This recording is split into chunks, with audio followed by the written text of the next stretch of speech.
ಪರಿಪೂರ್ಣಗುಣಾರ್ಣವಾಯ ವಿಶ್ವೋದಯಸ್ಥಿತಿಲಯೋನ್ನಿಯತಿಪ್ರದಾಯ ಜ್ಞಾನಪ್ರದಾಯ ವಿಬುಧಾಸುರಸೌಖ್ಯದುಃಖಸತ್ಕಾರಣಾಯ ವಿತತಾಯ ನಮೋ ನಮಸ್ತೆ. ನಾರಾಯಣಂ ಸುರಗುರುಂ ಜಗದೇಕನಾಥಂ ಭಕ್ತಪ್ರಿಯಂ ಸಕಲಲೋಕನಮಸ್ಕೃತಂಚ ತ್ರೈಗುಣ್ಯವರ್ಜಿತಮಜಂ ವಿಭುಮದ್ಯಮೀಶಂ ವಂದೇ ಭವಘ್ನಮಮರಾಸುರಸಿದ್ಧವದ್ಯಂ. ನಾರಾಯಣಂ ನಮಸ್ಕೃತ್ಯ ನರಂ ಚೈವ ನರೋತ್ತಮಂ ದೇವೀಂ ಸರಸ್ವತೀಂ ವ್ಯಾಸಂ ತತೋ ಜಯಮುದೀರಯೇ. ನಾರಾಯಣಂ ಗುಣೈಃ ಸರ್ವೈರುದೀರ್ಣಂ ದೋಷವರ್ಜಿತಂ ಜ್ಞೇಯಂ ಗಮ್ಯಂ ಗುರುಂಶ್ಚಾಪಿ ನತ್ವಾ ಸೂತ್ರಾರ್ಥ ಉಚ್ಯತೆ. ದೇವಂ ನಾರಾಯಣಂ ನತ್ವಾ ಸರ್ವದೋಷವಿವರ್ಜಿತಂ ಪರಿಪೂರ್ಣಂ ಗುರುಂಶ್ಚಾನ್ಗೀತಾರ್ಥಂ ವಕ್ಷ್ಯಾಮಿ ದೇಶತಃ. ಸಮಸ್ತಗುಣಸಂಪೂರ್ಣಂ ಸರ್ವದೋಷವಿವರ್ಜಿತಂ ನಾರಾಯಣಂ ನಮಸ್ಕೃತ್ಯ ಗೀತಾ ತಾತ್ಪರ್ಯಮುಚ್ಯತೆ. ಗುಣಗಣನಿಲಯಂ ಪತಿಂ ರಮಾಯಾಃ ಜಗದಘಧಾನಂಚ ವಾಸವೀಸೂನುಂ ಮುನಿಕುಲತಿಲಕಂಚ ಪೂರ್ಣಬೋಧಂ ಗುರುಮಪಿ ಪರಮಂ ಗುರುಂಚ ಮೇ ವಂದೇ. ಧರ್ಮಕ್ಷೇತ್ರೇ ಕುರುಕ್ಷೇತ್ರೇ ಸಮವೇತಾಯುತ್ಸವಃ ಮಾಮಕಾಃ ಪಾಂಡವಾಶ್ಚೈವ ಕಿಮಕುರ್ವತ ಸಜ್ಜಯ. ಯಾವುದಾಯ್ತೀಗ ಭಾಷ್ಯದ ಇದೆ.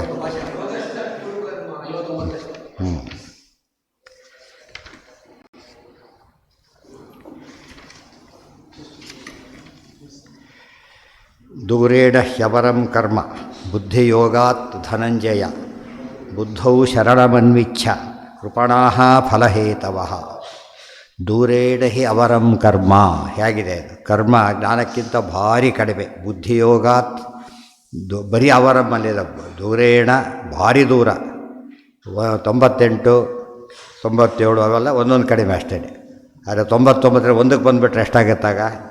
ಭಾರಿ ಕಡಿಮೆ. ಕರ್ಮ ಭಾರಿ ಕಡಿಮೆ. ಯಾವುದಕ್ಕಿಂತ ಬುದ್ಧಿಯೋಗ ಜ್ಞಾನಯೋಗ. ಬುದ್ಧಿ ಅಂದರೆ ಜ್ಞಾನ. ಧನಂಜಯ ಬುದ್ಧವು ಶರಣಂ ಅನ್ವಿಚ್ಛ.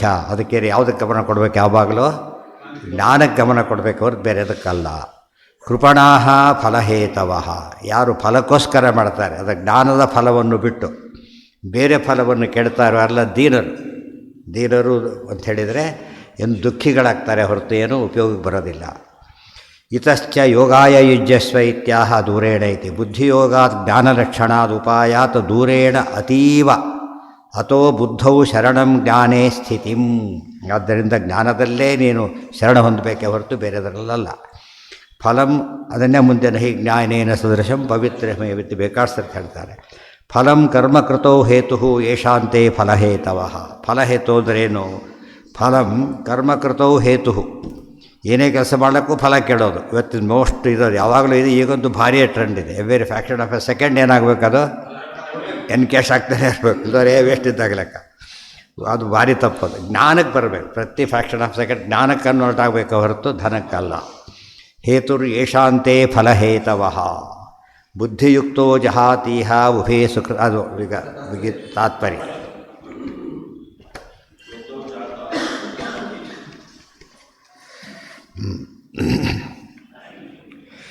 ದೂರೇಣ ಹ್ಯವರಂ ಕರ್ಮ ಬುದ್ಧಿಯೋಗಾತ್ ಧನಂಜಯ ಬುದ್ಧೌ ಶರಣಮನ್ವಿಚ್ಛ ಕೃಪಣಾಃ ಫಲಹೇತವಃ.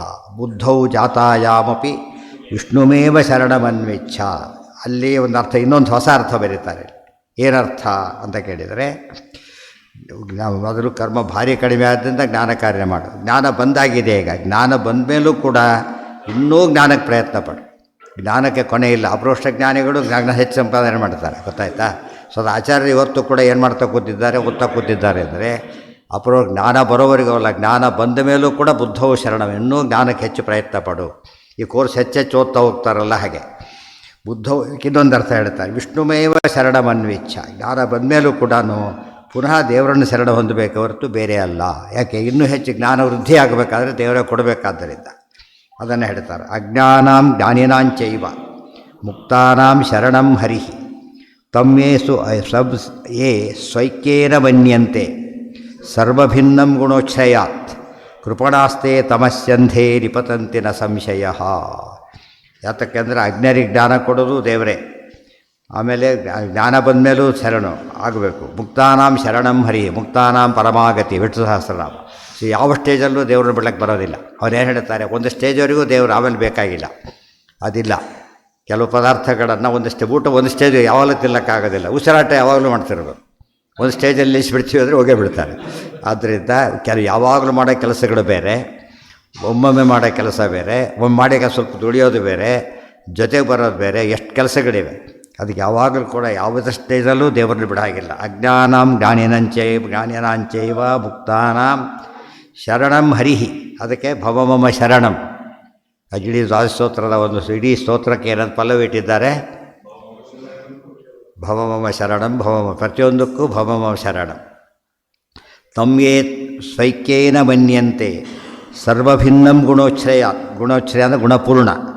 ಗುಣಪೂರ್ಣನಾದ್ದರಿಂದನೇ ಸರ್ವರಿಂದ ಭಿನ್ನ ಪರಮಾತ್ಮ. ಯಾಕೆ ಉಳಿದವರು ಯಾರು ಗುಣಪೂರ್ಣರಲ್ಲ. ಆದ್ದರಿಂದ ಅಂಥ ಪರಮಾತ್ಮನ ಜೊತೆ ಐಕ್ಯವನ್ನು ಯಾರು ಚಿಂತನೆ ಮಾಡ್ತಾರೆ, ತೇ ಕೃಪಣಾಹ, ಅವರು ಕೃಪಣರು. ಅವ್ರ ಕೃಪಣನ ಗತಿ ಏನು? ತಮಸ್ಯಂಧೇ ನಿಪತಂತಿ ನ ಸಂಶಯ. ಅಂದಂತಮಸ್ಯ ಪತಂತಿ ನಿಪತಂತಿ. ಪತಂತಿ ಬಿಡ್ತಾರೆ, ನಿಪತಂತಿ ಏಳದಂತೆ ಬಿಡ್ತಾರೆ. ಮತ್ತೆ ಗೊತ್ತಾಯ್ತಾ? ಬಿದ್ದಾದರೆ ಹೋದ, ಔಟ್ ಆದಮೇಲೆ ಬಿದ್ದ. ಆಡ್ತಾ ಬಿಡ್ತಾರೆ, ಎದ್ದು ಕೊಡ್ತಾರೆ. ಔಟಾಗಿ ಬಿದ್ದರೆ ಹೋಗ್ಬೇಕು ಆ ಕಡೆಗೆ. ಆದ್ದರಿಂದ ಪೂರ್ತಿ ಬಿದ್ದು ಹೋಗ್ತಾನೆ. ಕೃಪಣಾಸ್ತೆ ತಮಸ್ಯಂಧೇ ನಿಪತಂತಿ ನ ಸಂಶಯ. ನ ತೇಷಾಮುತ್ಥಿತೆ ಕ್ವಾಪಿ ನಿತ್ಯಾತಿಶಯ ದುಃಖಿನಾಂ. ಎಂದೋರಿಗೆ ಉತ್ಥಾನ ಇಲ್ಲೇ ಇಲ್ಲ. ಮೇಲೆ ಬರುತ್ತೆ, ಬರುತ್ತಲ್ಲ, ಅಧಮಾಂ ಗತಿ ತಥೋ ಯಾಂತಿ ಅಧಮಾಂ ಗತಿ. ಆದ್ದರಿಂದ ಮೇಲೆ ಬರೋದೇ ಇಲ್ಲ. ಅದು ಹೋಗಲಿ, ಅಲ್ಲೇ ಇದ್ದುಬಿಟ್ರೆ ಆಯ್ತಲ್ಲ, ಒಂದು ರೀತಿ ಅಡ್ಜಸ್ಟ್ ಮಾಡ್ಕೊಂಡ್ರೆ. ನಿತ್ಯಾತಿಶಯ ದುಃಖಿನಾಂ, ನಿತ್ಯ ಅತಿಶಯ ದುಃಖಿ. ನಿತ್ಯವಾದ ದುಃಖ, ಭಾರಿ ದುಃಖ, ಯಾವಾಗಲೂ ದುಃಖ. ಅಂತಹ ಸ್ಥಿತಿಯಲ್ಲಿರ್ತಾರೆ. ಆದ್ದರಿಂದ ಅಂಥ ಸ್ಥಿತಿಗೆ ಹೋಗೋದು ಎಂದೂ ಕೂಡ ಅನಪೇಕ್ಷಿತ, ಹೋಗಬಾರದು ಅಂತ ಹೇಳ್ತಾರೆ. ಹೋಗಬಾರದು ಅಂತಂದರೆ ತಪ್ಪು ತಿಳಿಬಾರದು. ಗುಣಭೇದ ವಿದಾಂ ವಿಷ್ಣೋ ಭೇದಾಭೇದ ವಿದಾಮಪಿ ದೇಹ ಕರ್ಮಾದಿಷು ತಥಾ ಪ್ರಾದುರ್ಭಾವಾದಿಕೇಪಿ ವಾ ಸೋದ್ರಿಕ್ತಾನಾಂ ತದೀಯಾನಾಂ ನಿಂದಾಂ ಕುರ್ವಂತಿ ಏಪಿ ಚ ಸರ್ವೇಷಾಮಪಿ ಚೈತೇಷಾಂ ಗತಿರೇಷಾ ನ ಸಂಶಯ ಇತಿ ನಾರದೀಯೇ. ಇದಿಷ್ಟು ನಾರದೀಯ ದೊಡ್ಡ ಕೊಟೇಶನ್ ಇದು. ಕೃಪಣಾ ಫಲಹೇತಾವತ ಬಂದಿದ್ದರಿಂದ ಎಷ್ಟು ದುಃಖ ಪಡ್ತಾರೆ ಅಂತ ಹೇಳಬೇಕಾಗಿದೆ. ದುಃಖ ಪಡೋದಕ್ಕೇನು ಕಾರಣ? ಅಜ್ಞಾನ. ಅಜ್ಞಾನಿ ಯಾವುದ್ರ ಬಗ್ಗೆ ಅಜ್ಞಾನ? ದೇವ್ರ ಬಗ್ಗೆ ಅಜ್ಞಾನ. ಗುಣಭೇದ ವಿದಾಂ, ದೇವರಿಗೂ ಗುಣಗಳಿಗೂ ಭೇದ ತಿಳ್ಕೊಂಡ್ರೆ. ಮತ್ತು ವಿಷ್ಣು ಭೇದಾಭೇದ ವಿದಾಮಪಿ, ಭೇದಾಭೇದ ತಿಳ್ಕೊಂಡ್ರೆ. ವಿಷ್ಣುವಿಗೂ ಯಾವುದರ ಗುಣಗಳಿಗೂ ಭೇದ ಇಲ್ಲ, ಭೇದಾಭೇದನೂ ಇಲ್ಲ. ದೇಹ ಕರ್ಮಾದಿಷು, ಅದೇ ರೀತಿ ದೇಹ ಕರ್ಮ ಮೊದಲಾದ ಯಾವುದಕ್ಕೂ ಕೂಡ ಪರಸ್ಪರ ಭೇದ ಇಲ್ಲ ದೇವರಿಗೆ. ತಥಾ ಪ್ರಾದುರ್ಭಾವಾದಿಕೇಪಿ ವಾ, ಪ್ರಾದುರ್ಭಾವಗಳಲ್ಲೂ ಯಾವ ವ್ಯತ್ಯಾಸವೂ ಇಲ್ಲ. ಸೋದ್ರಿಕ್ತಾನಾಂ ತದೀಯಾನಾಂ ನಿಂದಾಂ ಕುರ್ವಂತಿ ಏಪಿ ಚ, ಯಾರು ದೇವರ ನಿಂದೆ ಮಾಡ್ತಾರೆ, ಸೋದ್ರಿಕ್ತಾನಾಂ ತಮಗಿಂತ ಉತ್ತಮರಾದವರನ್ನು, ತದೀಯಾನಾಂ ಭಗವದ್ಭಕ್ತರ ನಿಂದೆಯನ್ನು ಯಾರು ಮಾಡ್ತಾರೆ, ಸರ್ವೇಷಾಮಪಿ ಒತ್ತೆತ್ತಿ ಹೇಳ್ತಾರೆ, ತದ್ಭಕ್ತ ದ್ವೇಷ ಏವಚ. ಹರಿನಿಂದೆ ಎಷ್ಟು ಅಪಾಯಕರನು, ಹರಿಭಕ್ತರ ನಿಂದೆ ಕೂಡ ಮಾಡಬಾರದು. ಹರಿಭಕ್ತರ ನಿಂದೆಯನ್ನು ಮಾಡಿದರೆ ಹರಿಗೆ ಅಪ್ರೀತಿ ಆಗೇ ಆಗತ್ತೆ. ನಿಂದಾಂ ಕುರ್ವಂತಿ ಏಪಿ ಚ ಸರ್ವೇಷಾಮಪಿ ಚೈತೇಷಾಂ ಗತಿರೇಷಾರ ಸಂಶಯ ಇತಿ ನಾರದೀಯೇ. ಇಂಥ ಎಲ್ಲರಿಗೂ ಕೂಡ ಗತಿ ತಪ್ಪಿದ್ದಲ್ಲ ಅಂತ ಹೇಳ್ತಾ, ಕೃಪಣಾ ಫಲಹೇತವ ಶಬ್ದಕ್ಕೆ ಇಷ್ಟೆಲ್ಲ ಸೇರಿಸ್ಕೋಬೇಕು ಅಂತ ಅರ್ಥ. ಫಲಕ್ಕೋಸ್ಕರ ಕರ್ಮ ಮಾಡೋದರಿಂದ ಹಿಡಿದು ದೇವ್ರ ಬಗ್ಗೆ ತಪ್ಪು ತಿಳಿಯೋದು. ಯಾವುದ್ರ ಬಗ್ಗೆ ತಪ್ಪು ತಿಳಿದ್ರೂ ಲಾಸ್ ಇಲ್ಲ. ಟೆಕ್ಸ್ಟ್ ಬಗ್ಗೆ ತಪ್ಪು ತಿಳಿದ್ರೆ ಫೇಲ್ ಆಗ್ತಾರೆ. ಕತೆ ಕಾದಂಬರಿ ತಪ್ಪು ಓದಿದೆ ಏನು ಯೋಚನೆ ಇಲ್ಲ. ಯಾರಿಗೂ ಸರಿ ಓದಿದ್ರು ಅಷ್ಟೇ, ತಪ್ಪು ಓದಿದ್ರು ಅಷ್ಟೇ, ಮೇಕ್ ನೋ ಡಿಫರೆನ್ಸ್. ಇದು ಹಾಗಲ್ಲ. ಸರಿ ಓದಿದರೆ ಭಾರಿ ಪ್ರಯೋಜನ, ತಪ್ಪು ಓದಿದರೆ ಭಾರಿ ಅನರ್ಥವಾದ್ದರಿಂದ ನಾ ಟೆಕ್ಸ್ಟ್ ಬಿಟ್ಟು ಬೇರೆ ಓದ್ತಿರೋದು ಇವತ್ತು. ಗುಣಪೂರ್ಣತ್ವ ದೋಷದೂರತ್ವ ನಿರ್ಣಯ ಆಗ ಗ್ರಂಥಗಳನ್ನ ಓದಬೇಕೇ ಹೊರತು ಬೇರೆದನ್ನು ಓದಬಾರದು. ಸರ್ವೇಷಾಮಪಿ ಚೈತೇಷಾಂ ಗತಿರೇಷಾ ನ ಸಂಶಯ, ಏ ಗತಿಯವರಿಗೆ ಬೇರೆಯವರಿಗಿಲ್ಲ ಇತಿ ನಾರದೀಯೇ. ಬುದ್ಧಿಯುಕ್ತೋ ಜಹಾತೀಹ. ಈಗ ನೆಕ್ಸ್ಟ್, ಈಗ ಬುದ್ಧಿಯುಕ್ತೋ ಜಹಾತೀಹ ಉಭೇ ಸುಕೃತ ದುಷ್ಕೃತೆ. ಇಷ್ಟಾದ ಮೇಲೆ ಬುದ್ಧಿಯುಕ್ತ ಜ್ಞಾನ ಬಂತೀಗ. ಅದು ಅಡ್ವಾಂಟೇಜ್ ಜ್ಞಾನದ್ದೇನು, ಏನು ಪ್ರಯೋಜನ ಜ್ಞಾನದ್ದು ಅಂದರೆ, ಬುದ್ಧಿಯುಕ್ತ ಇಹ ಸುಕೃತ ದುಷ್ಕೃತೆ ಉಭೇ ಜಹಾತಿ. ಜ್ಞಾನ ಬಂದ ಮೇಲೆ ಸುಕೃತ ದುಷ್ಕೃತ ಎರಡನ್ನೂ ಕಳ್ಕೊಂಡು ಬಿಡ್ತಾನೆ. ಸುಕೃತ ದುಷ್ಕೃತ ಎರಡನ್ನೂ ಕಳ್ಕೊಡ್ತಾನೆ. ಇದು ಸಮಸ್ಯೆ. ದುಷ್ಕೃತ ಕಳ್ಕೊಡ್ತಾರೆ ಸರಿ, ಸುಕೃತನೂ ಕಳ್ಕೊಂಡ್ಬಿಡ್ತಾನೆ ಅಂಥೇಳಿ ಅದು ಅವರಿಗೆ ಅರ್ಥ ಆಗಲಿಲ್ಲ ಬೇರೆಯವರಿಗೆ. ಅದಕ್ಕೆ ದುಷ್ಕೃತ ಅಂದರೆ ದುಷ್ಕೃತನೇ, ಅದು ಪೂರ್ತಿ ಹೋಗಿಬಿಡುತ್ತೆ. ಆಮೇಲೆ ಸುಕೃತ ದುಷ್ಕೃತ ಅಂದರೆ ಸಾಕು, ಉಭಯ ಅಂತ ಹೇಳಬೇಕಾಗಿಲ್ಲ. ಯಾತಕ್ಕೆ ಅಂದರೆ ಸ್ಟ್ರೆಸ್ ಮಾಡೋದಕ್ಕೋಸ್ಕರ ಬನ್ನಿ, ಇಬ್ಬರಿದ್ದಾರೆ ಇಬ್ಬರು ಅಷ್ಟೇ, ಇಬ್ಬರೂ ಬನ್ನಿ. ಇಬ್ಬರಿದ್ದಾಗ ಬನ್ನಿ ಅಂದರೆ ಇಬ್ಬರು ಬನ್ನಿ ಅಂತಲೇ ಅರ್ಥ. ಇಬ್ಬರೂ ಬನ್ನಿ ಅಂತ ಹೇಳಿದಾಗ ಇಬ್ಬರಿಗೂ ಅಷ್ಟೇ ಇಂಪಾರ್ಟೆನ್ಸ್ ಕೊಡೋದಕ್ಕೋಸ್ಕರ ಉಭಯ ಸುಕೃತ ದುಷ್ಕೃತೆ ಇಹ ಇಲ್ಲಿನೇ ಜಹಾತಿ ಕಳ್ಕೊಂಡು ಬಿಡ್ತಾನೆ. ಅಲ್ಲಿ ಉತ್ತರ ಕೊಡಬೇಕು. ದುಷ್ಕೃತ ಅಪ್ರಿಯನೇ, ಒಳ್ಳೆಯ ದುಷ್ಕೃತ ಕೆಟ್ಟ ದುಷ್ಕೃತ ಅಂತಿಲ್ಲ. ಸುಕೃತದಲ್ಲಿ ಎರಡಿದೆ, ಇಷ್ಟ ಅನಿಷ್ಟ ಅಂತ ಎರಡಿದೆ. ಆದ್ದರಿಂದ ಅನಿಷ್ಟ ಸುಕೃತವನ್ನು ಕಳ್ಕೊಡ್ತಾನೆ, ಅನಿಷ್ಟ ಪುಣ್ಯ ಕಳ್ಕೊತಾನೆ ಹೊರತು ಯಾವುದು ಕಳ್ಕೊಡೋದಿಲ್ಲ, ಇಷ್ಟನ ಕಳ್ಕೊಡೋದಿಲ್ಲ. ಇದು ತುಂಬ ಜನಕ್ಕೆ ಅದು ಅರ್ಥ ಆಗೋದಿಲ್ಲ. ಮಾತು ಸಾಕಷ್ಟು ಸತ್ಯ ಬರುತ್ತೆ. ಉಭಯ ಸುಕೃತೆ ದುಷ್ಕೃತೆ ಅಂತ ಹೇಳಬೇಕಾದ್ರೆ ಎಲ್ಲನೂ ಕಳ್ಕೋಬೇಕು, ಎಲ್ಲದನ್ನು ಕಳ್ಕೋಬೇಕು. ಬಂಧನ ಅದು ನಮಗೆ ಕೆಟ್ಟದ್ದು ಬಂಧನ ಅಂತ ಹೊತ್ತು, ಒಳ್ಳೆಯದು ಬಂಧನನೇ, ಒಳ್ಳೆಯದು ಬಂಧನನೇ. ಯಾವುದದು ಟ್ರಾನ್ಸ್ಫರ್ ಆಯಿತು, ಬೇರೆ ದೇಶಕ್ಕೆ ಹೋಗ್ತಿದ್ದಾರೆ, ವಾರದೂರಿಗೆ ಹೋಗ್ತಾ ಇದ್ದಾರೆ, ಸಿಕ್ಕಾಬಟ್ಟೆ ಇದು ಮಾಡ್ಕೊಂಡ್ಬಿಟ್ಟು ಫರ್ನಿಚರ್ ಮಾಡ್ಕೊಂಡ್ಬಿಟ್ಟಿದ್ದಾರೆ. ಸಿಕ್ಕಾಬಟ್ಟೆ ಫರ್ನಿಚರ್, ಭಾರಿ ಕಾಸ್ಟ್ಲಿ ಫರ್ನಿಚರ್ಗಳು ತೊಗೊಂಡು ಹೋಗಾಗಿಲ್ಲ, ಅನಿಷ್ಟ. ಬಿಟ್ಟು ಹೋಗಾಗಿಲ್ಲ, ಪುಣ್ಯ. ಬೆಲೆ ಬಾಳುತ್ತೆ, ಬಿಟ್ಟು ಹೋಗಾಗಿಲ್ಲ, ತೊಗೊಂಡು ಹೋಗಾಗಿಲ್ಲ. ಅದು ಆಗ ನಮಗೆ ಅರ್ಥ, ಅನಿಷ್ಟ ಗೊತ್ತಾಗುತ್ತೆ. ಈಗ ಮತ್ತು ಹೊಟ್ಟೆ ತುಂಬೋಗಿದೆ ಮತ್ತೆ ಹಾಕ್ತಾರೆ, ಅನಿಷ್ಟ. ಈಗ ಬೇಕಾದ್ದೇ, ಈಗ ಇಷ್ಟ ಅಲ್ಲ, ಈಗ ತಿಂದರೆ ಭಯ, ಡೇಂಜರ್ ಇದೆ. ಅದೇ ಅದಕ್ಕೆ ಇಷ್ಟ ಪದಾರ್ಥಗಳು ಏನಾಗುತ್ತೆ, ಅನಿಷ್ಟ ಆಗುತ್ತೆ. ಅದನ್ನು ಕಳ್ಕೋಬೇಕು. ಅದು ಸುಲಭ ಅಲ್ಲ, ಕಳ್ಕೊಳ್ಳೋದು ಸುಲಭ ಅಲ್ಲ. ಅದಕ್ಕೋಸ್ಕರನೇ ಜ್ಞಾನ ಬಂದರೆ ಏನಾಗುತ್ತೆ, ಎರಡೂ ಹೋಗಿಬಿಡುತ್ತೆ. ದುಷ್ಕೃತ ಪೂರ್ತಿ ಹೋಗುತ್ತೆ, ಇದು ಅನಿಷ್ಟ ಮಾತ್ರ ಹೋಗುತ್ತೆ. ಅನಿಷ್ಟನ ಏನು ಮಾಡ್ಬೋದು ಹಾಗಿದ್ರೆ ಅಂತ ಪ್ರಶ್ನೆ. ಈಗ ಸಣ್ಣ ಪುಟ್ಟದಾದರೆ ಹೋಗ್ಲಿ, ಬಿಟ್ಟೋಗ್ಬಿಡೋದು. ಕೆಲವೆಲ್ಲ ಇರುತ್ತೆ, ಹೋಗಲಿ ಅಂತ ಹೇಳ್ಬಿಡ್ತಾರೆ. ಯಾರು ತೊಗೊಳಿದ್ದು ಬಿಡ್ತದೆ. ಕೆಲವೊಂದು ಮಾತ್ರ ಬೇಕಾದವ್ರಿಗೆ ಕೊಡ್ತಾರೆ, ಕಂಡವ್ರಿಗೆ ಕೊಡೋದಿಲ್ಲ. ಕೆಲವರಿಗೆ ಕಡಿಮೆ ಬೆಲೆ ಕೊಡ್ತಾರೆ, ಕೆಲವರು ಫ್ರೀಯಾಗಿ ಕೊಡ್ತಾರೆ. ಮತ್ತು ವೇಸ್ಟ್ ಆಯ್ತಲ್ಲ, ವೇಸ್ಟ್ ಆಗಲಿಲ್ಲ, ಕೊಟ್ಟು ಪುಣ್ಯ ಬಂತು ಅವ್ರಿಗೆ. ಅದನ್ನು ತೊಗೊಳಕ್ಕೆ ಬರ್ತಿದ್ದಿಲ್ಲ, ಕೊಟ್ಟು ಪುಣ್ಯ ಬಂತೀಗ. ಇವನು ಕೊಟ್ಟು ಹೋದ, ಮುಂದೆ ಯಾವುದೋ ಕಾಲಕ್ಕೆ ಅವ್ರು ಕೊಟ್ಟಿದ್ದೀರಿ ಭಾರಿ ಎನಿಸ್ಕೊಂಡ, ಅದಕ್ಕಿಂತ ಜಾಸ್ತಿ ಕೊಟ್ಬಿಟ್ಟ ಒಂದು ಸಲ.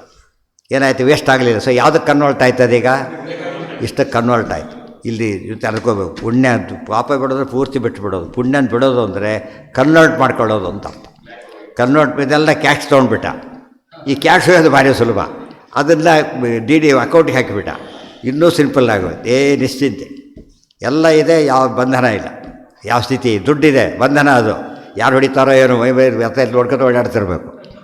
ಇದ್ದಿದ್ದ ಯೋಚನೆ ಇಲ್ಲ. ಈ ಕದಿಯಾಗಿ ಯಾರೂ ಇಲ್ಲೇ ಇಲ್ಲ. ಈಗ ಇದನ್ನೆಲ್ಲ ಯೋಚನೆ ಮಾಡಿದರೆ ಅನಿಷ್ಟದ ಒಳ್ಳೆಯದಕ್ಕೂ ಅನಿಷ್ಟಾಂಬ ಪ್ರಸೆ ಉಪಯೋಗಿಸ್ತಾರೆ. ಯೋಗ ಇದೆಲ್ಲ ಉಪನಿಷತ್ತಲ್ಲಿ ಹಾಗೆ ಬಂದಿರೋ ಮಾತುಗಳೇ. ಅದನ್ನು ಕೊಡ್ತಾರೆ ಹೇಳಬೇಕಾದ್ರೆ ಪ್ರಿಯಾಪ್ರಿಯೇ ನಸ್ಪೃಶತಃ ಉಪನಿಷತ್ತಿನ ಮಾತು. ಪ್ರಿಯಾಪ್ರಿಯ ಎರಡೂ ಹೋಗಿಬಿಡುತ್ತದೆ ನೋಡಿ. ಸುಕೃತ ದುಷ್ಕೃತ ಎರಡೂ ಹೋಗುತ್ತೆ. ಉಪನಿಷತ್ತಿನ ಮಾತು, ಗೀತೋಪನಿಷತ್ತು ಬೇರೆ ಉಪನಿಷತ್ತುಗಳು, ಆ ಮಾತು ಬಂದಿದೆ. ಆದ್ದರಿಂದ ಅಪರೋಕ್ಷ ಜ್ಞಾನದ ಅಡ್ವಾಂಟೇಜ್ ಇದೆ, ಎರಡನ್ನೂ ಕಳ್ಕೊಳ್ಳೋಕ್ಕೆ ಸಾಧ್ಯತೆ ಇದೆ. ತಸ್ಮಾತ್ ಯೋಗಾಯ ಯುಜ್ಯಸ್ವ, ಅದಕ್ಕೆ ಯೋಗಾಯ ಜ್ಞಾನಯೋಗಾಯ ಯುಜ್ಯಸ್ವ ಒಂದರ್ಥ. ಜ್ಞಾನಯೋಗಾಯ ಯುಜ್ಯಸ್ವ, ಅರ್ಜುನಿಗೆ ಕನ್ಫ್ಯೂಷನ್ ಮುಂದೆ ಕ್ಲಿಯರ್ ಮಾಡ್ತಾರೆ. ಆದ್ದರಿಂದ ಯೋಗಾಯ ಯುಜ್ಯಸ್ವ. ಯೋಗ ಅಂದ್ರೇನು, ಇಷ್ಟೊತ್ತು ಹೇಳಿದ್ದೇನೆ. ಯೋಗ ಅಂದ್ರೇನು, ಜ್ಞಾನ ಸಾಧನ ಯೋಗ. ಅದಕ್ಕಿಂತ ಜ್ಞಾನಕ್ಕೆ ನೋಡಯ್ಯ, ಮುಂದೆಲ್ಲ ಇದ್ರೆ ಹೇಗಿರ್ಬೋದು, ಅದಕ್ಕೆ ಓದು ಅಂತೇಳಿ. ಈಗ ಹೋದರೆ ಅಲ್ಲಿ ಬರ್ತೀಯಾಗ. ಅದಕ್ಕೆ ಈ ಯೋಗ ಜ್ಞಾನ ಸಾಧನ ಮಾಡಿ. ಈಗ ಬೇರೆ ಯಾವ ಸಾಧನ ಮಾಡಿದರೂ ಅದು ವ್ಯರ್ಥ. ಜ್ಞಾನಕ್ಕೆ ಸಾಧನ ಮಾಡಿಕೊಂಡ್ರೆ ಮಾತ್ರ ಶಾಶ್ವತವಾದ್ದರಿಂದ ಯೋಗಾಯ ಯುಜ್ಯಸ್ವ. ಯೋಗ ಕರ್ಮಸು ಕೌಶಲಂ. ಹಾಗಿದ್ರೆ ಕರ್ಮಾಚರಣೆ ಮಾಡ್ತಾನೆ ಇದ್ದೇವಲ್ಲ ಅಂತ ಕೇಳಿದರೆ ಅಲ್ಲ. ಯಾವುದೋ ಕರ್ಮಾಚರಣೆ ಅಲ್ಲ, ವಿಹಿತ ಕರ್ಮಾಚರಣೆ ಮಾಡಬೇಕು. ಎರಡನೇದಾಗಿ ಅದನ್ನು ಹಾಗೆ ಮಾಡಬೇಕು. ಹೇಗೋ ಮಾಡಿದರೆ ಉಪಯೋಗ ಇಲ್ಲ. ವಿಹಿತನೇ ಮಾಡಿದ, ಎಲ್ಲ ಕೆಡಿಸಿಬಿಟ್ಟ. ಒಳ್ಳೆ ಹೊಟ್ಲ ಈರುಳ್ಳಿ ಹುಡಿ ಮಾಡಿದ್ರೆ ರುಚಿ ಇದೆ, ಯಾರೂ ತಿನ್ನಾಗಿಲ್ಲ, ನಿಷಿದ್ಧ. ಒಳ್ಳೆಯದೇ ಮಾಡಿದರೆ ಯಾರೂ ತಿನ್ನಾಗಿಲ್ಲ, ಈಗ ಉಪ್ಪು ಹೆಚ್ಚು ಎರೋಡ ಹಾಕೋಗ್ಬಿಟ್ಟಿದ್ದಾರೆ. ಆದ್ದರಿಂದ ವಿಹಿತವ ಇದೇ ನಿಷಿದ್ಧ ಏನೂ ಅಲ್ಲದು, ಆದರೆ ಮಾಡಬಾರ ರೀತಿ ಮಾಡಿಬಿಟ್ಟಿದ್ದಾರೆ. ಅವ್ರು ಬೈತಾರೆ ಅವರನ್ನು, ಯಾರು ಕೆಡಿಸಿ ಹಾಳು ಮಾಡಿದ್ದಾರೆ ಅಂತ ಹೇಳ್ತಾರೆ. ಅದಕ್ಕೆ ವಿಹಿತ ಕರ್ಮ ಮಾಡಬೇಕು, ಅದನ್ನು ಚೆನ್ನಾಗಿ ಮಾಡಬೇಕು. ಚೆನ್ನಾಗಿ ಮಾಡೋದು ಅಂದ್ರೇನು, ಯೋಗ ಕರ್ಮಸು ಕೌಶಲಂ. ಯೋಗ ಕರ್ಮಸು ಕೌಶಲಂ. ಕರ್ಮಾಚರಣೆ ಮಾಡಿದರೆ ಕರ್ಮಯೋಗ ಆಗೋದಿಲ್ಲ, ಸರಿಯಾಗಿ ಮಾಡಿದರೆ ಯೋಗ ಆಗುತ್ತೆ ಅಂತೇಳಿ. ಸರಿಯಾಗಿ ಮಾಡಿದರೆ ಯೋಗ ಆಗುತ್ತೆ. ಅದು ಹೇಗೆ, ಕೌಶಲಂ ಕರ್ಮಸು ಕೌಶಲಂ. ಕರ್ಮಗಳಲ್ಲಿ ಕರ್ಮಾಚರಣೆ ಮಾಡೋದ್ರತಕ್ಕಂಥ ಜಾಣತನ ಇದೆಯಲ್ಲ, ಕೌಶಲ ಅಂಥೇಳಿದರೆ ಆ್ಯಕ್ಚುಲಿ ಪದ ಬಂದ ರೀತಿಯೇ ಬೇರೆ, ಇರೋ ರೀತಿಯೇ ಬೇರೆ. ಕುಶಾನ್ಲಾತೀತಿ ಕುಶಲಃ, ದರ್ಬೆ ತರೋದು ಅಂತ ಹೆಸರು. ದರ್ಬೆ ತೊಗೊಂಬಂದ್ರೆ ಓದ ಹಿಡ್ಕೊಂಡು ಕೈ ಕೊಯ್ಕೊಂಬಂದ. ಭಾರಿ ಶಾರ್ಪ್ ಅದು ದರ್ಬೆ. ಹುಲ್ಲು ಬೇರೆ ದರ್ಬೆ ಬೇರೆ. ಕೈ ಕೊಯ್ಕೊಂಡು ಬಂದುಬಿಟ್ಟ. ಅದಕ್ಕೆ ಅವ್ನು ಇನ್ನೊಬ್ಬನ ಕಳಿಸಿದ್ರು. ಅವ್ನು ಹುಷಾರ ತೆಗೆದ. ಬಟ್ ಬೇಕಾಷ್ಟು ತಂದ ಕೈ ಕೊಡ್ಕೊಳ್ಳಿಲ್ಲ. ಇದು ಕುಶಲ ಅಂದರೆ ದರ್ಬೆ ತರಬೇಕು, ಭಾಳ ವಿವೇಕಿ ಇರಬೇಕು. ಅದು ಬರ್ತಾ ಏನಾಯ್ತು, ಅದು ಜಾಡ್ತನ ಅಂತ ಸೇರ್ಕೊಬಿಡ್ತು. ಈ ತಿಲ ಅಂದ ತಕ್ಷಣ, ತೈಲ ಅಂದ ತಕ್ಷಣ ಎಲ್ಲ ಎಣ್ಣೆಗೆ ಅಪ್ಲೈ ಆಯ್ತಲ್ಲ, ಆ ರೀತಿ ಆಗೋಯ್ತು. ಸ್ಪೆಸಿಫಿಕ್ಕಾಗಿ ಅಪ್ಲೈ ಆಗೋದು ಅದಕ್ಕೆ. ಅದು ಯಾತಕ್ಕೆ ಬಂತು ಅಂದರೆ ರೂಢಾರ್ಥ ಬಂದು ಏನು ಹೊಸ ಅರ್ಥ ಬಂದುಬಿಡುತ್ತೆ. ಏನು ಅರ್ಥ ಬಂತು ಅದಕ್ಕೆ? ಜಾಣತನ, ಕೌಶಲ ಅಂತ ಅರ್ಥ ಬಂತು. ಕೌಶಲ ಶಬ್ದಕ್ಕೆ ಒಂದಕ್ಕೆ ಉಪಯೋಗಿಸಿ ಎಲ್ಲ ಎಕ್ಸ್ಟೆಂಡ್ ಮಾಡಿಬಿಟ್ಟು ನಮಗೆ ಅದು ಅರ್ಥ ಆಗೋದಿಲ್ಲ. ಇವತ್ತು ಯಾರು ದರ್ಬೆ ನೋಡಿದರೆ ಗಾಬರಿ ಆಗಿಬಿಡ್ತಾರೆ. ಆ ಸ್ಥಿತಿ ಬಂದಿದೆ. ಪಿತೃಕಾರ್ಯಕ್ಕೆ ಒಂದೇ ದರ್ಬೆ ಅಂತಾಗಿರೋದು ತಪ್ಪದು. ಆದರೆ ಇನ್ನೊಂದು ಹೇಳ್ತಾರೆ, ಇದು ಹಲಸು ಎಣ್ಣೆ ತೊಗೊಳ್ಳಿ. ಹೆಚ್ಚಲಕ್ಕೆ ಹೋದಾಗ ಅಂಟು ಮನೆಯಿಲ್ಲ, ಬಟ್ಟೆ ಗೀಟೆ ಹೊಲಸು ಎಬ್ಸ್ಕೊಂಡ್ಬಿಟ್ಟೆ ನಡೀತು. ಈ ಹಣ್ಣಿನ ಸಾವಾಸ ಬೇಡ ಅಂತೇಳಿ ಇನ್ನೊಬ್ಬರು ಬಂದು ಸ್ವಲ್ಪ ಎಣ್ಣೆ ಹಚ್ಕೊಂಡ್ರು, ಏನೂ ಆಗಲೇ ಇಲ್ಲ ಅವ್ರಿಗೆ. ಅದು ಕೌಶಲ. ಇಲ್ಲಿ ಬಂಧನ ಆಯಿತು, ಮೈಯೆಲ್ಲ ಅಸಹ್ಯ ಆಗೋಯ್ತು, ಅಲ್ಲಿ ಏನೂ ಆಗಲೇ ಇಲ್ಲ. ಅದು ಕೌಶಲ. ಯಾಕೆ? ಹಣ್ಣು ಬಿಡಾಗಿಲ್ಲ, ಮೈ ಅಂಟು ಮಾಡಿಕೊಳ್ಳೋ ಹಾಗಿಲ್ಲ. ಅದು ಕರ್ಮ ಅಂಟಬಾರದು. ಹಲಸಿನಣ್ಣು ಅಂಟುತ್ತಲ್ಲ, ಅಂಟು ಅಂತ ಹೆಸರಾದ ಕರ್ಮ ಅಂಟಬಾರದು. ಅದು ಎಣ್ಣೆ ಹಚ್ಕೊಂಡ್ಬಿಟ್ರೆ ಅಂಟದೆ. ಎಣ್ಣೆ ಅಂದ್ರೇನು? ಸ್ನೇಹ. ಸ್ನೇಹ ಅಂದರೆ ಭಕ್ತಿ. ದೇವರಲ್ಲಿ ಭಕ್ತಿ ಅಂತ ಮಾಡಿದರೆ ಏನಾಗೋದಿಲ್ಲ ಅಂತೇಳಿ. ಸ್ನೇಹ ಅಂದರೆ ಪಿಸ್ಟರಿ ತೆಗೆದು ನೋಡಿ, ಎಣ್ಣೆ ಅಂತ ಅರ್ಥ. ಎಣ್ಣೆಗೆ ಭಕ್ತಿ, ಸ್ನೇಹ ಅಂದರೆ ಭಕ್ತಿ, ಎರಡು ಅರ್ಥನೂ ಇದೆ. ಆದ್ದರಿಂದಾಗೇ ದೇವರಲ್ಲಿ ಭಕ್ತಿ ಮಾಡಿಬಿಟ್ಟಾಗ ಏನಾಯಿತು? ಯಾವಾಗ ಭಕ್ತಿ ಮಾಡ್ತಾನೆ ಕ್ವಾಲಿಟಿ ಕೆಡೋದಿಲ್ಲ, ನೆನಪಿಟ್ಕೊಳ್ರಿ. ಭಕ್ತಿಯಿಂದ ಮಾಡಿದಾಗ, ನಿಷ್ಠೆಯಿಂದ ಮಾಡಿದಾಗ ಕೆಲಸ ಕೆಡೋದಿಲ್ಲ. ಸುಮ್ಮನೆ ಮಾಡಿದ್ರೆ ಕೆಲಸ ಕೆಡೋದು. ಗೊತ್ತಾಯ್ತು? ಯಾರೋ ಮನೆಗೆ ಬರ್ತಾರೆ, ರಾತ್ರಿ ಹನ್ನೊಂದು ಸಿಟ್ಟು ಬಂದುಬಿಡುತ್ತೆ. ಬಾಯಿ ಗೊತ್ತಾ ಬರೋದು, ಅಷ್ಟು ಬೈತಾರೆ. ಏನೋ ಮಾಡಿ ಬಡದ್ರಾಯ್ತು ಅಂತ ಹೇಳ್ತಾರೆ. ಮಗ ಬಂದುಬಿಡ್ತಾರೆ ಊರಿಂದ. ಅಷ್ಟೊಂದು ಏನು ಖುಷಿನೋ ಖುಷಿ ಅವ್ರಿಗೆ ಭಾರ ಅನಿಸೋದೇ ಇಲ್ಲ. ನಮ್ಮ ಕೂಸು ಹೊತ್ತು ಮಾಡ್ತಾರೇ ಇರ್ತಾರೆ ಪಾಪ. ಅದೇನು ಅಷ್ಟರಲ್ಲೇ ಭಾರಿ ಚೆನ್ನಾಗಿ ಮಾಡಬೇಕು. ಯಾಕೆ? ಬೆಳಿಗ್ಗೆಲ್ಲೋ ಹೊರಟು ಬಂದಿದ್ದಾನೆ, ಇನ್ನೂ ಹೊರಟುಬಿಟ್ಟಿದ್ದೆ, ಏನೂ ಆಗೇ ಇಲ್ಲ ಪಾಪ. ಅಲ್ಲಾದ್ರೂ ಆಯಾಸ ಎಲ್ಲ ಮರ್ತೋಗ್ಬಿಡುತ್ತೆ, ಏನು ಅನಿಸೋದೇ ಇಲ್ಲ. ಮತ್ತು ಭಾರಿ ಮಾಡಬೇಕು, ಚೆನ್ನಾಗಿ ಮಾಡಬೇಕು, ಬೇಗ ಮಾಡಬೇಕು. ಇದೆಲ್ಲ ಯಾತಕ್ಕೆ ಬಂತು? ಆ ವ್ಯಕ್ತಿ ಬೇಕಾಗಿರೋದಕ್ಕೋಸ್ಕರ. ಆದ್ದರಿಂದ ದೇವರಲ್ಲಿ ಯಾಕೆ ಕೆಲಸ ನಾವು ದೇವ್ರ ಪೂಜೆ ಸರಿ ಮಾಡೋದಿಲ್ಲ ಅಂದರೆ, ಫಸ್ಟ್ ದೇವರೇ ಬೇಡ, ದೇವ್ರ ಕಾಟ ಕೊಡದಿದ್ರೆ ಸಾಕು ಅಂತ ಮಾಡೋ ಕತೆ. ಅನ್ವಾಂಟೆಡ್ ಗೆಸ್ಟ್ ಇದ್ದಾಗ ದೇವರು ಹಾಗಾಗಬಾರ್ದು. ದೇವರಿಗೋಸ್ಕರ ಹೇಗೆ ಮಾಡಬೇಕು? ಯಾವುದೂ ಮಿಸ್ ಆಗೋದು. ಮಠಗಳಲ್ಲಿ ಸಂಸ್ಥಾನ ಇರ್ತಾರೆ, ಎಲ್ಲ ಅಡುಗೆನೂ ಮಾಡ್ತಾರೆ. ಯಾಕಂದರೆ ದೇವರಿಗೋಸ್ಕರ. ಗೊತ್ತಾಯ್ತಾ? ಅಲ್ಲಿ ಒಬ್ಬರೇ ಇರಲಿ ಇಬ್ಬರೇ ಇರಲಿ, ಇಷ್ಟಾಗಬೇಕು ಅಂತ ನಿಯಮ ಇರುತ್ತೆ, ಅಷ್ಟಾಗಲೇಬೇಕು. ಯಾಕೆ? ಆ ಸಂಸ್ಥಾನ ಅದಕ್ಕೆ ತಕ್ಕಂತೆ ನಡ್ಕೋಬೇಕು. ಮನೆಯನ್ನು ಹಾಗೆ ನೋಡ್ಕೋಬೇಕು. ಮನೆಯಲ್ಲೂ ಕೂಡ ದೇವ್ರ ಪೂಜೆ ಹಾಗಾಗಬೇಕು ಅಂದರೆ ಕ್ವಾಲಿಟಿ ಮೇಂಟೈನ್ ಆಗಬೇಕು. ಗೊತ್ತಾಯ್ತು? ಇದು ಅವ್ರಿಗೆ ಅಪ್ರಿಯ ಆಗಬಾರ್ದು. ಅಪ್ರಿಯ ಆಗಿಬಿಟ್ರೆ ಮಾಡಿದ್ದು ವೇಸ್ಟ್ ಆಗ್ತದೆ. ಅದ್ರ ದೇವರಿಗೆ ಪ್ರೀತಿ ಬರದಂತೆ ಆ ಪದಾರ್ಥ ಮಾಡೋ ರೀತಿ ಎಲ್ಲದನ್ನು ಮಾಡಿದರೆ ಅದು ಸರಿ ಹೋಗುತ್ತೆ. ಅದೇ ರೀತಿಯಲ್ಲಿ ನಾವೇನು ಮಾಡಬೇಕೀಗ? ಕರ್ಮಸು ಕೌಶಲ. ಬರೀ ಕೆಲಸ ಮಾಡಬೇಡ, ಬುದ್ಧಿವಂತಿಕೆಯಿಂದ ಮಾಡು, ಸ್ನೇಹದಿಂದ ಮಾಡು, ದೇವರಲ್ಲಿ ಭಕ್ತಿಯಿಂದ ಮಾಡು. ಭಕ್ತಿ ಬರೋಕ್ಕೆ ಜ್ಞಾನ ಬೇಕಾಗ. ಜ್ಞಾನ ಭಕ್ತಿ ಜಂಟಿ ಅವೆರಡೂ ಕೂಡ. ಅದು ಬಂದ ಮೇಲೆ ಕ್ವಾಲಿಟಿ ಕೆಡೋದಿಲ್ಲ. ಏನಾಗುತ್ತೋ ಜ್ಞಾನಕ್ಕೆ ಕನ್ವರ್ಟ್ ಆಗಿಬಿಡುತ್ತೆ ತಕ್ಷಣ. ಕೆಲಸ ಸರಿಯಾಗಿ ಮಾಡ್ತಾನೆ, ಜಾಸ್ತಿ ದುಡ್ಡು ಕಳಿಸ್ತಾರಲ್ಲ ಹಾಗೆ. ಜಾಸ್ತಿ ದುಡ್ಡು ಕೊಡೋ ಹಾಗೆ ಜಾಸ್ತಿ ಜ್ಞಾನ ಕೊಡ್ತಾರೆ. ಜ್ಞಾನ ದೊಡ್ಡ ದುಡ್ಡು. ವಿದ್ಯಾಧನಂ ಸರ್ವಧನ ಪ್ರಧಾನಂ ಅಂತ ಹೇಳಿದ್ರಿಂದ ವಿದ್ಯೆಯಷ್ಟು ದೊಡ್ಡ ಧನ ಇಲ್ಲ. ಅದು ಅರ್ಥ ಮಾಡಿಕೊಂಡ್ರೆ ಅದರ ಮಹಿಮೆ ತಿಳಿಯುತ್ತೆ. ಜ್ಞಾನ ಫಲಮಾಹ ಬುದ್ಧಿಯುಕ್ತ ಇತಿ ಸುಕೃತಮಪಿ ಅಪ್ರಿಯಂ ಮಾನುಷ್ಯಾದಿ ಜಹಾತಿ. ಸುಕೃತ ಅಪ್ರಿಯ, ಅದನ್ನು ಬಿಟ್ಟುಬಿಡ್ತಾನೆ. ನೋಡಿ, ನಮಗೆ ಮನುಷ್ಯ ಜನ್ಮ ಬರೋದು ಭಾರಿ ಪುಣ್ಯದ ಕೆಲಸ. ತತ್ರಾಪಿ ಜನ್ಮ ಶತಕೋಟಿಷು ಮಾನವತ್ವ. ಅಪ್ರೋಷ್ಟ ಜ್ಞಾನಿಗಳಿಗೆ ಅದು ಬಂಧಕ. ಮನುಷ್ಯ ಜನ್ಮ ಕೊಟ್ಟರು ಬೇಡ, ದೇವತೆಗಳಿಗೆ ಬೇಡ, ಶಾಪದಿಂದ ಬರ್ತಾರಷ್ಟು, ಖುಷಿಯಿಂದ ಬರೋದಿಲ್ಲ. ಯಾಕೆ? ಅಲ್ಲಿರೋದು ಇಲ್ಲಿ ಹೆಚ್ಚು ವ್ಯತ್ಯಾಸ. ಅಲ್ಲಿ ಅದಕ್ಕೆ ಫಾರಿನ್ ಹೋದ್ರೆ ವಾಪಸ್ ಬರೋದಿಲ್ಲ ಸಾಮಾನ್ಯ, ಗೊತ್ತಲ್ಲ. ಒಂದರೆ ಹೇಳ್ತಾರೆ, ಮಕ್ಕಳು ಏನು ಮಾಡಿ ಬರೋದಿಲ್ಲ, ನೀವು ಹೋಗ್ರೆ ಬರೋದಿಲ್ಲ ಅಂತಾರೆ ಅಂತ ಹೇಳ್ತಾರೆ. ಎಷ್ಟೋ ಸರ್ತಿ ಗಂಡ ಹೆಂಡತಿ ಬರಲ್ಲ, ಮಕ್ಕಳು ಗಂಡ ಒಬ್ಬರೇ ಬಂದವ್ರ ಕೇಸಿದೆ. ಇಲ್ಲಿರಬೇಕು ಅಂತ ಪಾಪ. ಕೆಲಸತ್ತಿ ಹೌದು, ಆಮೇಲೆ ಕೆಲಸ ಹೆಂಡತಿ ಬರೋಲ್ಲ, ಮಕ್ಕಳು ಬರೋಲ್ಲ, ಅದು ಗಂಡ ಬರೋಲ್ಲ, ಹೆಂಡತಿ ಬರ್ತಾಳೆ, ಎರಡೂ ಆಗ್ತಿರ್ತದೆ. ಆದ್ದರಿಂದನೇ ಅದು ಬರೋದು ಅನ್ವಾಂಟೆಡ್ ಥಿಂಗ್. ಯಾಕೆ ಅನ್ವಾಂಟೆಡ್ ಅಂದರೆ, ಭೂಲೋಕದಲ್ಲಿ ಅಲ್ಲಿ ಫೆಸಿಲಿಟಿ ನೋಡಿದ್ರೆ ಇದು ಅರ್ಥ ಆಗಲ್ಲ, ಚೆ ಉಪಯೋಗ ಇಲ್ಲ ಅಂತ ಹೇಳ್ತಾರೆ. ಅದ್ರ ಅಪ್ರಿಯ ಇದು. ನಮಗೆ ಭಾರಿ ಪ್ರಿಯ, ಅವ್ರ ಜ್ಞಾನಿಗಳು ಅಪ್ರಿಯ ಇದು. ಅದು ಮನುಷ್ಯ ಜನ್ಮ ಬರೋ ಯೋಗ ಇದ್ದರೆ ದಯವಿಟ್ಟು ಬಿಟ್ಟು ಬಿಡಿ. ಮತ್ತು ಎಷ್ಟು ಬೇರೆಯವ್ರಿಗೆ ಟ್ರಾನ್ಸ್ಫರ್ ಮಾಡಿದ್ರೆ ಪ್ರಮೋಷನ್ ಬೇಡ ಅಂತಾರಲ್ಲ ಹಾಗೆ. ಪ್ರಮೋಷನ್ ಬೇಡ, ಇಲ್ಲೇ ಇರ್ತೀನಿ, ನಾನು ಕಡಿಮೆ ಇರ್ತೀನಿ. ಎಷ್ಟೋ ಜನ ಹಾಗೆ ಮಾಡಿದ್ದಾರೆ, ಗೊತ್ತಾಯ್ತಾ?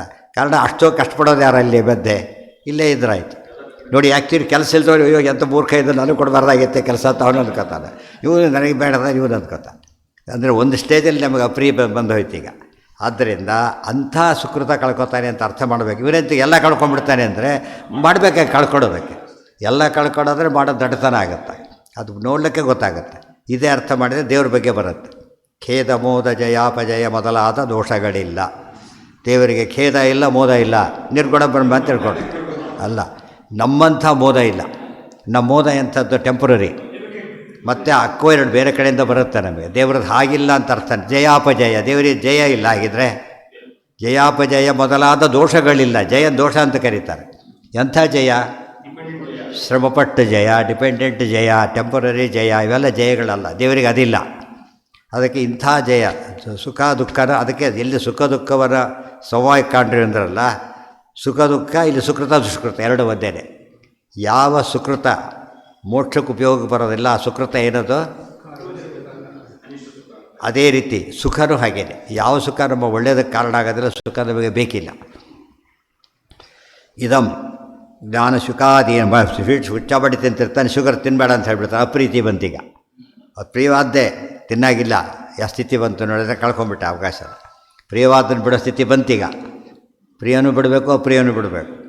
ಇವೆಲ್ಲ ಗೊತ್ತಿಲ್ಲದೆ ಉಳಿದವ್ರು ಒಂದೇ ಅರ್ಥ ಅವರಿಗೆ. ಎರಡು ಬಿಡೋದು ಅಂದರೆ ನಿರ್ಗುಣ. ದೇವರು ನಿರ್ಗುಣ, ನಾವು ನಿರ್ಗುಣರಾಗಬೇಕು, ಐಕ್ಯ ಹೊಂದಿಬಿಡ್ತೇವೆ ಅಂತ ಅರ್ಥ. ತಪ್ಪದು. ಜ್ಞಾನ ಫಲಮಾಹ ಬುದ್ಧಿ, ಭಾರಿ ಡೀಟೇಲ್ ಬರ್ತಾರೆ ಆಚಾರ್ಯ. ಎಷ್ಟು ದೊಡ್ಡ ಭಾಷೆ ಇದೆ ಗೊತ್ತಾ ಇದಕ್ಕೆ. ಬುದ್ಧಿಯುಕ್ತ ಇತಿ ಸುಕೃತಮಪಿ ಅಪ್ರಿಯಂ ಮಾನುಷ್ಯಾದಿ ಜಹಾತಿ ನಾ ಬೃಹತ್ಫಲಮಪಿ ಉಪಾಸನಾದ ನಿಮಿತ್ತಂ. ಆದರೆ ಯಾವುದು ಫಲಕ್ಕೆ ಕಾರಣ ಆಗುತ್ತಲ್ಲ ಅಂಥ ಉಪಾಸನೆ ಮೊದಲಾದವುಗಳನ್ನು ಮಾತ್ರ ಕಳ್ಕೊಡೋದಿಲ್ಲ. ಬರೀ ಹುಟ್ಟೋದು ಮನುಷ್ಯರಾಗಿ ಹೊಸಗಳಿಗೆ ಶಾಪ ಬಂತು, ದಯವಿಟ್ಟು ನಮಗೆ ಬೇಗ ವಾಪಸ್ ಬರಬೇಕು, ಹಾಗೆ ಮಾಡಿ ಅಂತ ಕೇಳಿದರು. ಮತ್ತು ಮನುಷ್ಯ ಸ್ತ್ರೀ ಗರ್ಭದಲ್ಲಿ ಹುಟ್ಟಬಾರದು ನಾವು ಅಂತ ಕೇಳಿದರು. ಎಷ್ಟು ರಿಸ್ಕ್ ಇದೆ ಅವರಿಗೆ. ಇಲ್ಲಿ ಪ್ರಾಣಿಯಾಗಿ ಹುಟ್ಟೋದೇ ಪುಣ್ಯಕರ ಅಂತ ಹೇಳಿದ್ರು ಭೂಲೋಕದಲ್ಲಿ. ಅವ್ರು ಸಾಧನೆ ಮುಗಿಸಿದವರು, ಅವರಿಗೆ ಬೇಕಿಲ್ಲ ಅದು. ಬೃಹತ್ ಫಲ. ಆದರೆ ಜ್ಞಾನ ಕಾರ್ಯ ಆಗೋದಾದರೆ ಬಂದುಬಿಡ್ತಾರೆ. ವಾಯುದೇವರು ಬಂದಲ್ಲ ಅನ್ವಾಂಟೆಡ್ ಅಂದರೆ ಜ್ಞಾನಾರ್ಥಮೇವ ಯದಭೂತ್ ವಸುದೇವ ಏಷಃ. ಜ್ಞಾನ ಕೊಡ್ಲಿಕ್ಕೆ ಬಂದಿದ್ದರಿಂದ ಅದು ಭಾರಿ ಶ್ರೇಷ್ಠ ಆಯಿತು. ಅದಕ್ಕೇನೋ ಅರ್ಥ ಮಾಡ್ಕೋಬೇಕು. ಜ್ಞಾನ ಕಾರ್ಯಕ್ಕೋಸ್ಕರ ಸಂಚಾರ ಮಾಡೋದಾದ್ರೆ ಭಾರಿ ಗ್ರೇಟ್ ಅದು. ಧನಕ್ಕೆ ಹೋಗೋದಾದ್ರೆ ಬಿಟ್ಟುಬಿಡ್ಬೇಕು. ಜ್ಞಾನ ಧನಕ್ಕಾದರೆ ಓಕೆ, ಈ ಧನಕ್ಕೆ ಹೋಗಬಾರ್ದು. ಯಾವುದರಿಂದ ಜ್ಞಾನ ಬರುತ್ತೆ ಎಂಥ ಸ್ಯಾಕ್ರಿಫೈಸ್ ಮಾಡ್ಕೊಂಡು ಹೋಗಬೇಕು. ಜ್ಞಾನ ಬರುತ್ತೆ ನಮಗೆ ಅಂತ. ನಹಾಸ್ಯ ಕರ್ಮ ಕ್ಷೀಯತೆ ಅವಿದಿತ್ವಾ ಅಸ್ಮಿನ್ ಲೋಕೆ. ಅಲ್ಲ ಬಿಡಿ, ಅದೇನು ದೊಡ್ಡ ವಿಚಾರ ಹೋಗುತ್ತೆ ಅಂದರೆ ಇಲ್ಲ. ಜ್ಞಾನದ ಹೊರತು ಕರ್ಮನಾಶ ಆಗೋದೇ ಇಲ್ಲ, ನೆನಪಿರ್ಬೇಕು. ಇವತ್ತು ಕರ್ಮ ಕ್ಷಯ ಆದಮೇಲೆ ಮೋಕ್ಷಕ್ಕೆ ಹೋಗ್ಬೇಕು ನಾವು. ಕರ್ಮಕ್ಷಯ ಏನು ಮಾಡಿದಾಗ ಅದು ಬೆಳೀತಾ ಹೋಗುತ್ತೆ. ಮತ್ತೆ ಅದಕ್ಕೆ ದೃಷ್ಟಾಂತ ಕೊಡ್ತಾರೆ. ಕೆಸರಿಂದ ಕೆಸರ ತೊಳೆದಂತೆ ಕರ್ಮದ ಪಥವು. ಕೆಸರಾಗಿ ಮತ್ತೆ ಕೆಸರು ಹಚ್ಕೊಂಡು ಗಟ್ಟಿಯಾಗಿ ಪೇಸ್ಟ್ ಆಗುತ್ತೆ, ಹೊರತು ಅದು ಹೋಗೋದಿಲ್ಲ. ಸೊ ತೊಳಿಬೇಕಾದ್ರೆ ನೀರು ಬೇಕು, ಅದಕ್ಕೆ ಜ್ಞಾನ ತೀರ್ಥ ಬೇಕು. ಆದ್ದರಿಂದ ಕರ್ಮದ ಬಂಧನ ತೊಳಿಲಕ್ಕೆ ಬರೋದಿಲ್ಲ. ಅವಿದಿತ್ವಾಸ್ಮಿನ್ ಲೋಕೆ ಜುಹೋತಿ ಯಜತೆ ತಪಸ್ತಪ್ಯತೆ ಬಹೂನಿ ವರ್ಷ ಸಹಸ್ರಾಣಿ ಅಂಥವದೇವ ಆಶ್ಚ ತದ್ಭವತಿ ಇತ್ಯಾದಿ ಶ್ರುತಿಭ್ಯ. ಒಂದೊಂದು ವಾಕ್ಯ ಎಷ್ಟು ಕೋಟ್ ಮಾಡ್ತಾರೆ ಆಚಾರ್ಯರು. ಎಲ್ಲ ಅಷ್ಟು ಶಿಷ್ಯರಿಗೆ ಅನುಕೂಲ ಆಗಬೇಕದು. ಅವಿದಿತ್ವಾ ಜ್ಞಾನವಿಲ್ಲದೇನೆ, ಅಸ್ಮಿನ್ ಲೋಕೆ ಈ ಲೋಕದೊಳಗೆ, ಜುಹೋತಿ ಯಜ್ಞ ಮಾಡ್ತಾರೆ. ಯಾವ ಪವಮಾನ ಯಾರೂ ಗೊತ್ತಿಲ್ಲ ಅವನಿಗೆ. ಮಾಡಿದ್ದೆ ಪವಮಾನ ಹೇಳೋರಿಗೆ ಗೊತ್ತಿಲ್ಲ, ಮಾಡಿಸೋನಿಗೂ ಗೊತ್ತಿಲ್ಲ. ಹಾಗಿರಬಾರ್ದು. ಜುಹೋತಿ ಮೊದಲು ಹೋಮ ಹೇಳಿದರು. ಯಾತಕ್ಕೆ? ಯಜ್ಞ ದಾನ ತಪಸ್ಸು. ಯಜ್ಞ ಫಸ್ಟ್ ಆದ್ದರಿಂದ ಫಸ್ಟ್ ಅದನ್ನು ಹೇಳಿದರು. ಭಾರಿ ಯಜ್ಞ ಮಾಡ್ತಾನೆ, ಅವನಿಗೇನು ಗೊತ್ತಿಲ್ಲ? ಅಗ್ನಿ ಗೊತ್ತಿಲ್ಲ, ಹೋಮ ವಿಷಯ ಗೊತ್ತಿಲ್ಲ, ದೇವತೆ ಗೊತ್ತಿಲ್ಲ, ಋಷಿ ಚಂದ ಏನೇನೂ ಗೊತ್ತಿಲ್ಲ ಅವನಿಗೆ. ಯಜತೆ ಭಾರಿ ದೊಡ್ಡ ಯಜ್ಞವನ್ನು ಮಾಡಿದ. ಇದು ಜುಹೋತಿ ಪ್ರತಿನಿತ್ಯ ಮಾಡೋದು, ಯಜ್ಞ ವಿಶೇಷವಾಗಿ ಮಾಡೋದು. ತಪಸ್ತಪ್ಯತೆ ಯಜ್ಞೋದಾನಂ ತಪಶ್ಚೈವ. ಜುಹೋತಿ ಹೋಮದಾನ, ತಪಸ್ತಪ್ಯತೆ ತಪಸ್ಸನ್ನು ಮಾಡ್ತಾನೆ. ಬಹೂನಿ ವರ್ಷ ಸಹಸ್ರಾಣಿ, ಸ್ವಲ್ಪ ದಿವಸ ಅಲ್ಲ, ಎಷ್ಟೋ ವರ್ಷ ಮಾಡ್ತಾನೆ. ಅಂಥವದೇವಾಸ್ಯ ತದ್ಭವತಿ, ಕೊನೆಗೆ ನಾಶನೇ ಆಗುತ್ತೆ. ಅಂಥವತ್ತು ಫಲಂ ತೇಷಾಂ ತದ್ಭವತಿ ಅಲ್ಪಮೇಧಸಾಂ. ಭಗವದ್ಗೀತೆ ವಾಕ್ಯನೇ ಮುಂದೆ. ಅಷ್ಟು ಮಾಡಿದರೂ ಅಲ್ಪನೇ. ಜ್ಞಾನ ಇಲ್ಲವನೇ. ಅದೇ ಜ್ಞಾನ ಇದ್ಬಿಟ್ರೆ ಏನಾಗುತ್ತೆ? ಇಮಿಡಿಯೇಟಾಗಿ ಚೇಂಜ್ ಆಗಿಬಿಡುತ್ತೆ. ಜ್ಞಾನ ಇದ್ದು ಮಾಡಿದ ಅದರ ರೀತಿಯೇ ಬೇರೆ, ಜ್ಞಾನ ಇಲ್ಲದೆ ಮಾಡಿದ ಅದು ಬಂಧಕ. ದೃಷ್ಟಾಂತ ಕೊಟ್ಟರು. ಬಹೂನಿ ಬಹುಸಹಸ್ರಾಣಿ ಕ್ಷೀಣೆ ಪುಣ್ಯ ಮರ್ತ್ಯಲೋಕಂ ವಿಶಂತಿ. ಎಷ್ಟು ವರ್ಷ ಸ್ವರ್ಗದಲ್ಲಿದ್ದರೂ ಕೂಡ ವಾಪಸ್ ಬರಲೇಬೇಕು. ಆದ್ದರಿಂದ ಜ್ಞಾನವಿಲ್ಲದ ಸಾಧನೆ ಅಲ್ಲ. ಇವತ್ತು ಪ್ರೇರೇಪಣೆ ಮಾಡ್ತಿರೋದೇ ಜ್ಞಾನ ಇಡಬಾರದು ನಿಮಗೆ. ಬರೀ ಊಟಕ್ಕೆ ಬರಬೇಕು, ಉತ್ಸವಕ್ಕೆ ಬರಬೇಕು, ಉಪನ್ಯಾಸಕ್ಕೆ ಬರಬಾರದು, ಆ ರೀತಿ ಮಾಡಿಬಿಡ್ತಾರೆ. ಗೊತ್ತಾಯ್ತಾ? ನಿಮಗೆಲ್ಲ ಬೇಕಿಲ್ಲ, ನಾವು ಮಾಡ್ಕೊಂಡಿರ್ತೀವಲ್ಲ ಸಾಕು. ಅವರು ಚಪ್ಪ ಹಿಡ್ಕೊಂಡು ಹೋಗ್ಬಿಡ್ತಾರೆ ಆ ಕಡೆ. ತಪ್ಪದು. ಅದು ಬರೆದ್ರೆ ಉಪಯೋಗ ಇಲ್ಲ. ನೀವು ಎಷ್ಟು ಸೇವೆ ಮಾಡಿದ್ರೆ ಉಪಯೋಜನೆ ಇಲ್ಲ. ಓದಬೇಕು ನೀವು ಅಂತ ಹೇಳಬೇಕು, ಅವಾಗ ಓದ್ತಾರೆ. ಇದು ಸಬ್ಸ್ಟ್ಯೂಟ್ ಅಲ್ಲ ಓದೋದಕ್ಕೆ. ಅನುಗ್ರಹ ಸಂಪಾದನೆ ಮಾಡೋದು ಅಂತ ಹೇಳಿದರೆ, ನಮ್ಮ ಅನುಗ್ರಹ ಇದ್ದರೆ ಸಾಕು. ಎಷ್ಟು ಅನುಗ್ರಹ ಮಾಡೋಕ್ಕೆ ಬರುತ್ತೆ ನಿಮಗೆ? ಅನುಗ್ರಹ ಮಾಡೋ ದೇವರೇ ದೇವಹೂತಿ ಕೇಳ್ತಾರೆ, ಮೋಕ್ಷಕ್ಕೇನೋ ಅನುಗ್ರಹ ಮಾಡ್ತೀನಿ ಬಿಡಮ್ಮ ಸುಮ್ಮನೆ ಇರೋ ಅಂತ ಹೇಳಲಿಲ್ಲ, ಓದಬೇಕು ತಿಳ್ಕೊಳ್ಳೇಬೇಕು ಅಂತೇಳಿ. ಎಕ್ಸೆಪ್ಷನ್ ತಾಯಿಗೆ ಕೊಡಲಿಲ್ಲ ಪರಮಾತ್ಮ, ಗೊತ್ತಾ, ಕಂಡ್ಕೊಂಡವ್ರಿಗೆ ಹಾಕಿ ಕೊಡ್ತಾನೆ. ಆದ್ದರಿಂದ ಎಂದೂ ಕೂಡ ನಾವು ಜ್ಞಾನಕ್ಕೆ ಸಬ್ಸ್ಟ್ಯೂಟ್ ಇಲ್ಲ, ಆದ್ದರಿಂದ ಜ್ಞಾನಕ್ಕೆ ಪ್ರಯತ್ನ ಪಡಬೇಕು. ಅತಃ ಕರ್ಮಕ್ಷಯ ಶ್ರುತಿ ಅಜ್ಞಾನ ವಿಷಯ ಸರ್ವತ್ರ. ಎಲ್ಲಿ ಕರ್ಮಕ್ಷಯ ಶ್ರುತಿ ಇದೆಯಲ್ಲ ಅದೆಲ್ಲ ಕೂಡ ಅಜ್ಞಾನಿ ವಿಷಯ. ಕರ್ಮಕ್ಷಯ ಆಗುತ್ತೆ ಅಂತ ಹೇಳಿದರೆ ಈ ರೀತಿ ಅರ್ಥ ಅಲ್ಲ ಅದಕ್ಕೆ. ಉಭಯ ಪಕ್ಷ ಶ್ರುತಿರಪಿ ಅನಿಷ್ಟ ವಿಷಯ. ಉಭಯ ಪಕ್ಷ ಶ್ರುತಿ ಇದೆ. ಆದ್ದರಿಂದ ಎಲ್ಲಿ ಕರ್ಮದಿಂದ ಕ್ಷಯ, ಕರ್ಮದಿಂದನೇ ಸಂಸಾರ ಕ್ಷಯ ಆಗುತ್ತೆ ಹೇಳ್ತಾರೆ. ಅದು ತಿಳುವಳಿಕೆ ಇಲ್ಲದವ್ರಿಗೆ ಹೇಳಿದ್ದು, ತಿಳುವಳಿಕೆ ಇರೋರಿಗೆ ಯೋಗ್ಯರಿಗೆ ಅದಲ್ಲ. ಉಭಯಕ್ಷಯ ಏನ ಉಭಯಕ್ಷಯ ಪಕ್ಷ ಅಲ್ಲ, ಉಭಯಕ್ಷಯ ಶ್ರುತಿ. ಉಭಯಕ್ಷಯ ಅಂದ್ರೇನು? ಎರಡು ಹೋಗುತ್ತೆ, ಪುಣ್ಯ ಪಾಪ ಅಂದ್ರಲ್ಲ. ಅನಿಷ್ಟ ವಿಷಯ, ಅನಿಷ್ಟ ಪುಣ್ಯ ಮಾತ್ರ ಹೋಗುತ್ತೆ ಹೊರತು ಇಷ್ಟ ಪುಣ್ಯ ಹೋಗೋದಿಲ್ಲ. ನಹಿ ಇಷ್ಟ ಪುಣ್ಯಕ್ಷಯೇ ಕಿಂಚಿತ್ ಪ್ರಯೋಜನಂ. ಅದಕ್ಕೆ ಲಾಜಿಕ್ಕು. ಇಷ್ಟ ಪುಣ್ಯಕ್ಷಯ ಅಲ್ಲಿಗೆ ಇಷ್ಟಪಡ್ತಾರೆ ಯಾರಾದರೂ ಕೂಡ, ಆದ್ದರಿಂದ ಇಷ್ಟಕ್ಷಯ ಆಗುತ್ತೆ ಹೇಳಬಾರ್ದು, ಅನಿಷ್ಟನೇ ಹೇಳಬೇಕು. ಹೌದು. ನಚ ಇಷ್ಟನಾಶೋ ಜ್ಞಾನಿನೋ ಯುಕ್ತ. ಇಷ್ಟನಾಶ ಇಷ್ಟನಾಶ ಮಾಡಿಕೊಂಡ್ರೆ ದಡ್ಡ ಅಂತ ಕರೀತಾರೆ. ಜ್ಞಾನಿಗಳು ಇಷ್ಟನಾಶಕ್ಕೆ ಇಷ್ಟಪಡೋದಿಲ್ಲ. ಇಷ್ಟಾಶ್ಚ ಕೇತಿದ್ವಿಷಯಾ, ಕೆಲವು ವಿಷಯ ಬೇಕು, ಅವನು ಕಳ್ಕೊಳ್ಳೋಕ್ಕೆ ಇಷ್ಟಪಡಬಾರದು. ಸಯದಿ ಪಿತೃಲೋಕ ಕಾಮೋ ಭವತಿ ಸಂಕಲ್ಪಾದೇವಾಶ್ಚ ಪಿತರಃ ಸಮುತ್ತಿಷ್ಠಂತಿ ಪ್ರಜಾಪತೆ ಸಭಾಂ ವೇಶ್ಮ್ಯ ಪ್ರಪದ್ಯೆ ಯಶೋಹಂ ಭವಾನಿ ಬ್ರಾಹ್ಮಣಾನಾಂ ಸ್ತ್ರೀಭಿರ್ವಾ ಯಾನೈರ್ವಾ ಅಸ್ಮಾಧಿ ಏವ ಆತ್ಮನೋ ಯದ್ಯತ್ ಕಾಮಯೇತೆ ತತ್ತಸೃಜತೆ ಕಾಮಾನ್ನಿ ಕಾಮರೂಪ್ಯನು ಸಂಚರನ್ ಸ ಏಕದಾ ಭವತಿ ಇತ್ಯಾದಿ ಶ್ರುತಿಭ್ಯ. ಇದೆಲ್ಲ ಬೇಕು ಅನ್ನೋ ಶ್ರುತಿಗಳು ಇಷ್ಟು ಕೂಡ. ಪಿತೃಲೋಕ ವೈಕುಂಠದಲ್ಲೂ ಅಪೇಕ್ಷೆ ಇದೆ ಅವನಿಗೆ. ಮತ್ತು ಪ್ರಜಾಪತಿ ಸಭಾ, ಬ್ರಹ್ಮದೇವರ ಸಭೆಗೆ ಹೋಗೋಣ. ಪಾಂಡರಾಜ ಹೋಗ್ಲಿಕ್ಕೆ ಅಂತ ಹೋದ, ನಿಂಗೆ ಬರ್ಲಿಕ್ಕಿಲ್ಲ ಅಂತೆಲ್ಲ ಹೇಳಿದ್ರಲ್ಲ, ದೊಡ್ಡ ಸಭೆಗೆ ಹೋಗ್ಲಿಕ್ಕೆ ಕಾಯ್ತಿರ್ತಾರಲ್ಲ ಹಾಗೆ. ಯಶೋಹಂ ಭವಾನಿ ಬ್ರಾಹ್ಮಣಾನಾಂ, ಬ್ರಾಹ್ಮಣರಿಗೆ ಕೀರ್ತಿದಾಯಕವಾದ ರೀತಿಯಲ್ಲಿ ನಾನು ಸಾಧನೆ ಮಾಡ್ತೇನೆ. ಸ್ತ್ರೀಭಿರ್ವಾ ಯಾನ ಇರುವ, ಅದು ನಮ್ಮ ಜವಾಬ್ದಾರಿ. ಇದು ಇವತ್ತು ನಾವು ಕಮ್ಯುನಿಟಿಯಲ್ಲಿದ್ದೇವೆ, ನಾವೇನೇ ತಪ್ಪು ಮಾಡಿದ್ರೆ ಯಾರ ಮೇಲೆ ಬರುತ್ತದೋ ಕಮ್ಯುನಿಟಿ. ಬ್ರಾಹ್ಮಣರೇ ಹೇಗೆ ಅಂದ್ಬಿಡ್ತಾರೆ. ಆಮೇಲೆ ಅದಕ್ಕೆ ಏನು ನೋಡ್ಕೋಬೇಕು ನಾವೀಗ ನೋಡಿ. ಭವತಿ ಬ್ರಾಹ್ಮಣಾನಾಂ ಯಶೋಹಂ ಭವಾನಿ, ಬ್ರಾಹ್ಮಣರಿಗೆ ಅಪಕೀರ್ತಿ ತರಬಾರದು, ಗೊತ್ತಾಯ್ತಾ. ಬ್ರಾಹ್ಮಣ ಅಂತ ನೆನೆಸ್ಕೊಂಡು ಯಾವ ಹೆಸರು, ಗೌರ್ಮೆಂಟ್ ಸರ್ವೆಂಟ್ ತಪ್ಪು ಮಾಡಿದ ತಕ್ಷಣ ಏನಾಗುತ್ತೆ, ಸರ್ಕಾರ ಕೆಟ್ಟ ಹೆಸರು ಬರುತ್ತೆ. ಆ ರೀತಿಯಲ್ಲಿ ನಾವು ಕೆಟ್ಟ ಹೆಸರು ತರಬಾರ್ದು. ಆ ಜವಾಬ್ದಾರಿಗಳು ಎಲ್ಲ ಕೆಟ್ಟ ಹೆಸರದೆಲ್ಲ ಕಾಯ್ತಿರ್ತೇವೆ. ಎಲ್ಲೋ ನಿಮ್ಮವರೇ ತಿಂತಾರಲ್ರಿ ಅಂತಾರಲ್ಲ, ಹಾಗಾಗಿಬಿಟ್ರೆ ಅಪಕೀರ್ತಿ ಬಂತ ಕೀರ್ತಿ ಬಂತು, ಅಲ್ಲಿ ಅಪಕೀರ್ತಿ ಬಂತು. ಹಾಗೆ ಮಾಡಬಾರ್ದು. ಸಮುತ್ತಿಷ್ಠಂತಿ ಸ್ತ್ರೀಭಿರ್ವಾ ಯಾನ ಇರ್ವಾ, ಅವೆಲ್ಲ ವೈಕುಂಠದಲ್ಲಿ ಅವಾಗ ಅಗತ್ಯ ಇದ್ದವ್ರಿಗೆ ಅವಕಾಶಗಳಿದೆ. ಅಸ್ಮಾದ್ದೇವ ಆತ್ಮನೋ ಯದ್ಯತ್ ಕಾಮಯತೆ ತತ್ತಸೃಜತೆ, ಏನೇನು ಬೇಕು ಅದೆಲ್ಲ ಸಿಗುತ್ತೆ ಮುಕ್ತಿಯಲ್ಲಿ. ಕಾಮಾನ್ನಿ, ಕಾಮ ಅನ್ನ, ಕಾಮಾನ್ನಿ ಬಯಸಿದ ಅನ್ನ ಸಿಗುತ್ತೆ, ಬಯಸಿದ ಊಟ. ಕಾಮರೂಪಿ ಸಂಚರನ್, ಇಷ್ಟಪಟ್ಟ ರೂಪ ತಗೋತಾನೆ. ಸ ಏಕಥಾ ಭವತಿ, ಎಲ್ಲರೂ ಒಂದು ಕಡೆ ಸೇರಿಸ್ಕೊತಾನೆ ಬೇಕಾದರೆ. ಇತ್ಯಾದಿ ಶ್ರುತಿಭ್ಯ, ಆದರೆ ಇದನ್ನೆಲ್ಲ ಕಳ್ಕೊತಾನೆ ಅಂತ ಹೇಳಬಾರದು. ಬಹುತ್ವೇಪಿ ಆತ್ಮಸುಖಸ್ಯ ಪುನರಿಷ್ಟತ್ವಾತ್ ಕರ್ಮಸುಖೇನ ವಿರೋಧ. ಅನುಭವಶಕ್ತಿಶ್ಚ ಈಶ್ವರ ಪ್ರಸಾದ ಶ್ರುತೇಶ್ಚ ನ ಚ ಶರೀರಪಾತಾತ್ ಪೂರ್ವಮೇತತೆ. ಬಹುತ್ವೇ ಅಪಿ ಆತ್ಮಸುಖಸ್ಯ ಪುನರಿಷ್ಟತ್ವಾತ್ ಕರ್ಮಸುಖೇನ ವಿರೋಧ. ಆದ್ದರಿಂದ ಆತ್ಮಸುಖ ಪೂರ್ಣವಾಗಿದ್ದರೂ ಕೂಡ ಅಲ್ಲಿ ಕೆಲವು ಕರ್ಮದಿಂದ ಸುಖ ಪಡೋಕ್ಕೆ ಇಷ್ಟಪಟ್ಟರೆ ವಿರೋಧ ಇಲ್ಲ. ಮೋಕ್ಷದಲ್ಲಿ ಕೆಲವು ಸುಖಗಳನ್ನು ಬಯಸ್ತಾರೆ ಅಂತ ಹೇಳಿದರು. ಯಾಕೆ ಸ್ವರೂಪಾನಂದ ಇರುತ್ತೆ, ಯಾಕೆ ಬಯಸಬೇಕು ಅಂತ ಕೇಳಿದರೆ ವಿಹಾರಕ್ಕೆ ಬಯಸ್ಬೋದು, ಏನೂ ತಪ್ಪಿಲ್ಲ.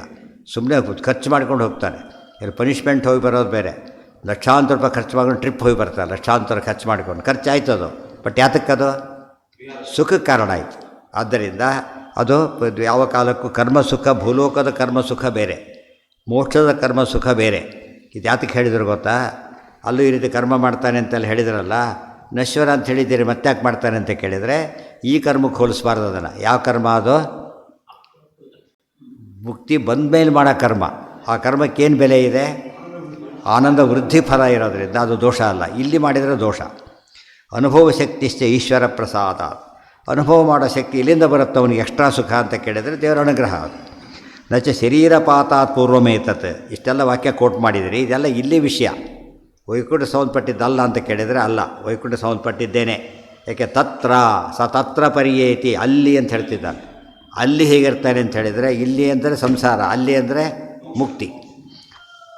ಏತಂ ಆನಂದಮಯಮಾತ್ಮಾನಂ ಉಪಸಂಕ್ರಮ್ಯ ಇತ್ಯಾದಿ ಉತ್ತರತ್ರ ಶ್ರವಣಾತ್. ಏತಂ ಆನಂದಮಯಮಾತ್ಮಾನಂ ಉಪಸಂಕ್ರಮ್ಯ, ದೇವರ ಹತ್ರ ಹೋದ ಮೇಲೆ ಅಂಥೇಳಿ ನೆಲೆ ಹೇಳ್ತಿದ್ದಾರೆ. ಆದ್ದರಿಂದ ಮುಕ್ತಿಯಲ್ಲೂ ಕರ್ಮ ಇದೆ, ವಿಶೇಷ ಸುಖನೂ ಇದೆ ಕರ್ಮದಿಂದ. ಹೌದು, ಅದೆಲ್ಲ ಅದಕ್ಕೆ ಇವೆಲ್ಲ ಬ್ರಹ್ಮಸೂತ್ರ ಭಾಷ್ಯ. ಆಚಾರ್ಯ ಏನೇನು ಬರೀತಾರೆ ಎಲ್ಲ ಬ್ರಹ್ಮಸೂತ್ರ ಭಾಷ್ಯ. ನಚ ಏಕೀಭೂತ ಏವ ಬ್ರಹ್ಮಣ ಸಹ. ಅಲ್ಲ ರೀ, ಐಕ್ಯ ಹೊಂದಿಬಿಡ್ತಾನಲ್ಲ ಅಂತ ಕೇಳಿದರೆ ಯಾರು ಹೇಳಿದರೆ ನಿಮಗೆ? ತಪ್ಪದು. ಮಗ್ನಶಕೆ ಪರೇ ಅಜ್ಞಾನೇ ಕಿಮ್ನ ದುಃಖತರಂ ಭವೇತ್ ಇತ್ಯಾದಿ ನಿಂದನಾತ್ ಮೋಕ್ಷಧರ್ಮೇ. ಎಂದೂ ಕೂಡ ಪರಮಾತ್ಮನಿಂದ ಐಕ್ಯ ಹೊಂದೋ ಯೋಚನೆ ಕೂಡ ಮಾಡಬಾರ್ದು ಅಂತ ಹೇಳ್ತಿರ್ಬೇಕಾದ್ರೆ ಹೊಂತಾನೆ ಅಂತ ಹೇಳೋಕ್ಕಾಗತ್ತಾ? ಸಾಧ್ಯ ಇಲ್ಲ. ಪರಿಹಾರೇ ಪೃಥಗ್ಭೋಗ ಅಭಿಧಾನಾಚ್ಚ. ಪರಿಹಾರ ಎಷ್ಟೋ ಸರ್ತಿ ದೊಡ್ಡವ್ರು ಕೂತಿರ್ತಾರೋ ಒಂದು ಜಾಗದೊಳಗೆ, ಉಳಿದವ್ರು ಕೂಡಕ್ಕೆ ಇಷ್ಟಪಡೋದಿಲ್ಲ, ಎದ್ದೋಗ್ಬಿಡ್ತಾರೋ, ಅಲ್ಲಿ ಕೂಡಕ್ಕೆ ಯಾರು ಇಷ್ಟಪಡೋದಿಲ್ಲ. ಖಾಲಿ ಆಯಿತು ಅಂತ ಕೂಡಕ್ಕೆ ಹೋಗೋದಿಲ್ಲ. ಯಾತಕ್ಕೆ? ಅವತ್ತಿನ ಮಟ್ಟಿಗೆ ಯಾರೂ ಕೂಡೋದಿಲ್ಲ. ದೊಡ್ಡವ್ರು ಕೂತಿದ್ದು, ದೊಡ್ಡವ್ರು ಕೂತು ಜಾಗದಲ್ಲೇ ಕೂಡೋದಿಲ್ಲ, ದೊಡ್ಡವನೇ ಆಗ್ಲಿಕ್ಕೆ ಸಾಧ್ಯ ಇದೆ ಅವನು? ಐಕ್ಯ ಹೊಂದಕ್ಕಾಗತ್ತಾ? ಸಾಧ್ಯ ಇಲ್ಲ. ಅವ್ರ ಬಟ್ಟೆ ಅದರಿಂದ ತಾನು ಅದಕ್ಕೆ ಅವ್ರ ಬಟ್ಟೆ ತಾನು ಉಪಯೋಗಿಸ್ಬಿಟ್ಟು ಮತ್ತೆ ಅವ್ರಿಗೆ ಕೊಡಾಗಿಲ್ಲ. ಗೊತ್ತಾಯ್ತಾ? ಎಷ್ಟು ಧರ್ಮಗಳು ಹೇಳ್ತಾರೆ ಐಕ್ಯ ಹೊಂದೋದೇ ದೊಡ್ಡದಾಗಿದ್ದರೆ ಅದು ಹೇಳ್ತಾನೆ ಇರಲಿಲ್ಲ, ಲೋಕದಲ್ಲೇ ಪ್ರಾಕ್ಟೀಸ್ ಬರ್ತಾನೆ ಇರಲಿಲ್ಲ. ಪರಿಹಾರೇ ಪೃಥಗ್ಭೋಗ ಅಭಿಧಾನಾಚ್ಚ. ನಿಂದನ ಮಾಡಿದ್ದಾರೆ ಮೋಕ್ಷ ಧರ್ಮದಲ್ಲಿ. ಪರಿಹಾರೇ ಪೃಥಗ್ಭೋಗ ಅಭಿಧಾನಾಚ್ಚ. ಪೃಥಗ್ಭೋಗವನ್ನು ಹೇಳಿ ಒಪ್ಪಿರೋದ್ರಿಂದ ಅದೆಲ್ಲ ಒಪ್ಪಲೇಬೇಕು ನಾವು. ಶುಕಾದೀನಾಂ ಪೃಥಗ್ ದುಷ್ಟೇಶ್ಚ. ಅಲ್ಲರಿ, ಅಜ್ಞಾನದ ಅವಸ್ಥೆಯೊಳಗೆ ನಮಗೆ ಐಕ್ಯ ಇರೋದಿಲ್ಲ. ಜ್ಞಾನ ಬಂದ ಬರುತ್ತೆ ಅಂದರೆ ಶುಕಾದೀನಾಂ ಪೃಥಗ್ ದುಷ್ಟೇಶ್ಚ. ಶುಕಾದಿಗಳು ದೊಡ್ಡ ಜ್ಞಾನಿಗಳು, ಭಾಗವತ ಹೇಳಿದವರು. ಅವರೇ ಭೇದ ಹೇಳ್ತಿರ್ಬೇಕಾದ್ರೆ ಜ್ಞಾನ ಬಂದ ಮೇಲೆ ಅಭೇದ ತಿರುತ್ತೆ ಅಂತ ಹೇಳ್ತೀರಲ್ಲ, ಅವ್ರು ಅಜ್ಞಾನಿಗಳಾಗಿದ್ದರೆ ಅವ್ರು ಜ್ಞಾನಿಗಳು. ಅರ್ಜುನ ಜ್ಞಾನಿ, ಇವರೆಲ್ಲ ಜ್ಞಾನಿಗಳೇ. ಜ್ಞಾನಿಗಳೆಲ್ಲ ದೇವ್ರನ್ನ ಆರಾಧನೆ ಮಾಡಿದ್ದಾರೆ. ಏನರ್ಥ? ಭೇದ ಇದೆ ಅಂತಾರೆ. ಭೇದ ತಾರತಮ್ಯ ಎಲ್ಲ ಇದೆ ಅಂತರ್ಥ. ಜಗದ್ವ್ಯಾಪಾರ ವರ್ಜಂ ಇತಿ ಐಶ್ವರ್ಯ ಮರ್ಯಾದೋಕ್ತೇಶ್ಚ. ಹಾಗಿದ್ದರೆ ಎಲ್ಲ ಎಂಜಾಯ್ ಮಾಡಿಬಿಟ್ರೆ ದೇವರಷ್ಟು ಆನಂದವಾಗಿರ್ತಾನಂದ್ರೆ ಇಲ್ಲ. ಜಗದ್ವ್ಯಾಪಾರ ವರ್ಜಂ, ಸೃಷ್ಟಿ ಇತ್ಯಾದಿಗಳ ಬಗ್ಗೆ ಅವ್ರು ಏನು ಇನ್ವಾಲ್ವ್ಮೆಂಟ್ ಇಲ್ಲ. ತಮ್ಮ ಸಾಧನೆ ಮುಗಿತಾ ಹೊರತು ಅವ್ರು ಯಾರೋ ದೇವರಾಗೋದಿಲ್ಲ ಸ್ಪಷ್ಟ ಹೇಳಿದ್ದಾರೆ. ಅವರು ದೇವರಾಗೋದಾಗಿದ್ದರೆ ಜಗದ್ವ್ಯಾಪಾರನ ಬರಬೇಕಾಗಿತ್ತು. ಅವ್ರಿಗೆ ಸೃಷ್ಟಿಯಾದಿಗಳು ಮಾಡೋ ಶಕ್ತಿ ಬರೋದಿಲ್ಲ. ಸೃಷ್ಟಿ ಮಾಡೋ ಬ್ರಹ್ಮದೇವರೇ ಆಗ ರಿಟೈರ್ಡ್, ಸೃಷ್ಟಿ ಮಾಡೋದಿಲ್ಲ. ಇವುಗಳಿಂದ ಬರಬೇಕಾದೀಗ ಬರೋದಿಲ್ಲ. ಇದಂ ಜ್ಞಾನ ಉಪಾಶ್ರಿತ್ಯ. ಮುಕ್ತರು ಜಗದ್ವ್ಯಾಪಾರದಿಂದ ದೂರ ಇರ್ತಾರೆ. ರಿಟೈರ್ ಆದವನು ಆಫೀಸ್ನಲ್ಲಿ ಪ್ರವೇಶ ಇಲ್ಲ. ಯಾವುದಕ್ಕೂ ಸಿಗೋಕ್ಕೆ ಆಫೀಸ್ ಕೆಲಸಕ್ಕೂ ಸುಮ್ಮನೆ ಓಡಾಡ್ಬೋದು ಅಷ್ಟೇ. ಆದರೆ ಆಫೀಸ್ ಯಾವ ಕೆಲಸನೂ ಫೈಲು ಮುಟ್ಟಾಗಿಲ್ಲ ಅವನು. ಉಪಾಧಿನಾಶೆ ನಾಶಾಚ್ಯ ಪ್ರತಿಬಿಂಬ. ಅವ್ರ ಕ್ಲರ್ಕಿಂತ ಹೋಪ್ಲೆಸ್ ಆಗುತ್ತೆ ಅವನ ಸ್ಥಿತಿ. ಕ್ಲೇಸ್ ವರ್ಕರ್ ಇರ್ತಾನೆ, ತನ್ನ ಮಟ್ಟಿಗೆ ಕೆಲಸ ಮಾಡ್ಕೋಬೋದು. ರಿಟೈರ್ಡ್ ಆಫೀಸರ್ ಎಲ್ಲಿ ಮುಟ್ಟಾಗಿಲ್ಲ ಬಂದಾಗೆಲ್ಲ. ಅಂದರೆ ಅವೆಲ್ಲ ಸಾಧ್ಯ ಇಲ್ಲ, ಕೊಡೋದಿಲ್ಲ ಅವರು. ನೀವು ಕೊಡೋದು ನಿಮಗೆ ಕೊಡೋಕ್ಕೆ ಸಾಧ್ಯ ಇಲ್ಲ ಅಂತ ಹೇಳ್ತಾರೆ. ಈಗಿನ ಆಫೀಸರಿಗೆ ಕೊಡ್ತಾರೆ, ಇವರಿಗೆಲ್ಲ ಕೊಡೋದಿಲ್ಲ ಅವ್ರು. ಯಾಕೆ? ನೀವು ಅನ್ಕನ್ಸರ್ನ್ಡ್. ಈಗ ನಿಮಗೆ ಕೊಡೋದು ಅಪರಾಧ. ಇವನು ಕೊಟ್ಟರೆ ಅವ್ನು ತೊಗೊಂಡು ನೋಡೋದು ಅವನ ಅಪರಾಧ, ಕೊಡೋದು ಇವನಿಗೆ ಅಪರಾಧ ಆಗುತ್ತೆ. ಇದಂ ಜ್ಞಾನಮುಪಾಶ್ರಿತ್ಯ ಮಮ ಸಾಧರ್ಮ್ಯಮಾಗತಾಹ ಇತಿ ಚ. ಪರಮಾತ್ಮ ಜ್ಞಾನಿಗಳು ನನ್ನ ಹತ್ರ ಬರ್ತಾನೆ ಅಂತ ಹೇಳಿದ್ದಾರೆ, ಅಥವಾ ನಾನೇ ಆಗ್ತಾನೆ ಅಂತ ಹೇಳಿಲ್ಲ. ಇಲ್ಲೇ ಬರುತ್ತೆ ಮುಂದೆ. ಮಮ್ಮ ಸಾಧರ್ಮ್ಯ ಅಂದ್ರೇನು? ಸಿಮಿಲಾರಿಟಿ ಬೇರೆ, ಐಡೆಂಟಿಟಿ ಬೇರೆ. ಐಡೆಂಟಿಟಿ ಬರುತ್ತೆ ಅಂತ ಭಗವದ್ಗೀತೆ ಹೇಳಿಲ್ಲ.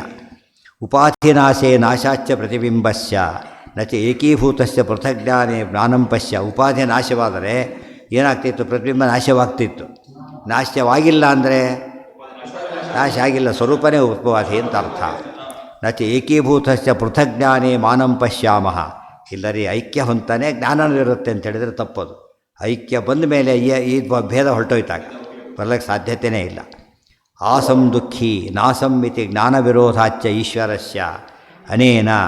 ದೇವರಿಗೆ ಎಂದೂ ಕೂಡ ನಾನು ದುಃಖಿಯಾಗಿದ್ದೆ, ಈಗ ಸುಖಿಯಾಗಿದ್ದೇನೆ ಅನ್ನೋ ಮಾತನ್ನು ದೇವರು ಹೇಳೋದಿಲ್ಲ. ಸುಖಿಯಾಗಿದ್ದು ಈ ದುಃಖ ಪಡ್ತೇನೆ ಅಂತಲೇ ಹೇಳೋದಿಲ್ಲ. ಆದ್ದರಿಂದ ದೇವರಿಗೆ ಎಂದೂ ದುಃಖ ಇಲ್ಲ, ನಮಗೆ ದುಃಖ ಇದೆ.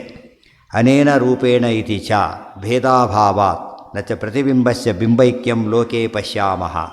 ಎಂದು ಬಿಂಬ ಪ್ರತಿಬಿಂಬಗಳಿಗೆ ಐಕ್ಯ ಬರೋದು ನೋಡಿದ್ದೀರಾ? ಇಲ್ಲಾದರೂ ಕೂಡ ಎಲ್ಲೂ ಐಕ್ಯ ಬರೋದಿಲ್ಲ.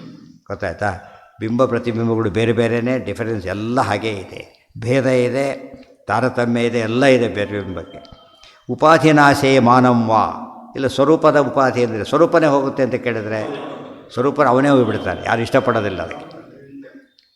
ಅವ್ರಿಗೆ ಹೇಳಿದ್ರು, ಕೀಟಕ್ಕೆ ಹೇಳಿದ್ರು ವೇದವ್ಯಾಸ ದೇವರು, ನಾನು ಕಣ್ಣಿ ಬಿದ್ದಿದ್ದೀನಿ ರಾಜನಾಗು ಅಂತ ಹೇಳಿದರು.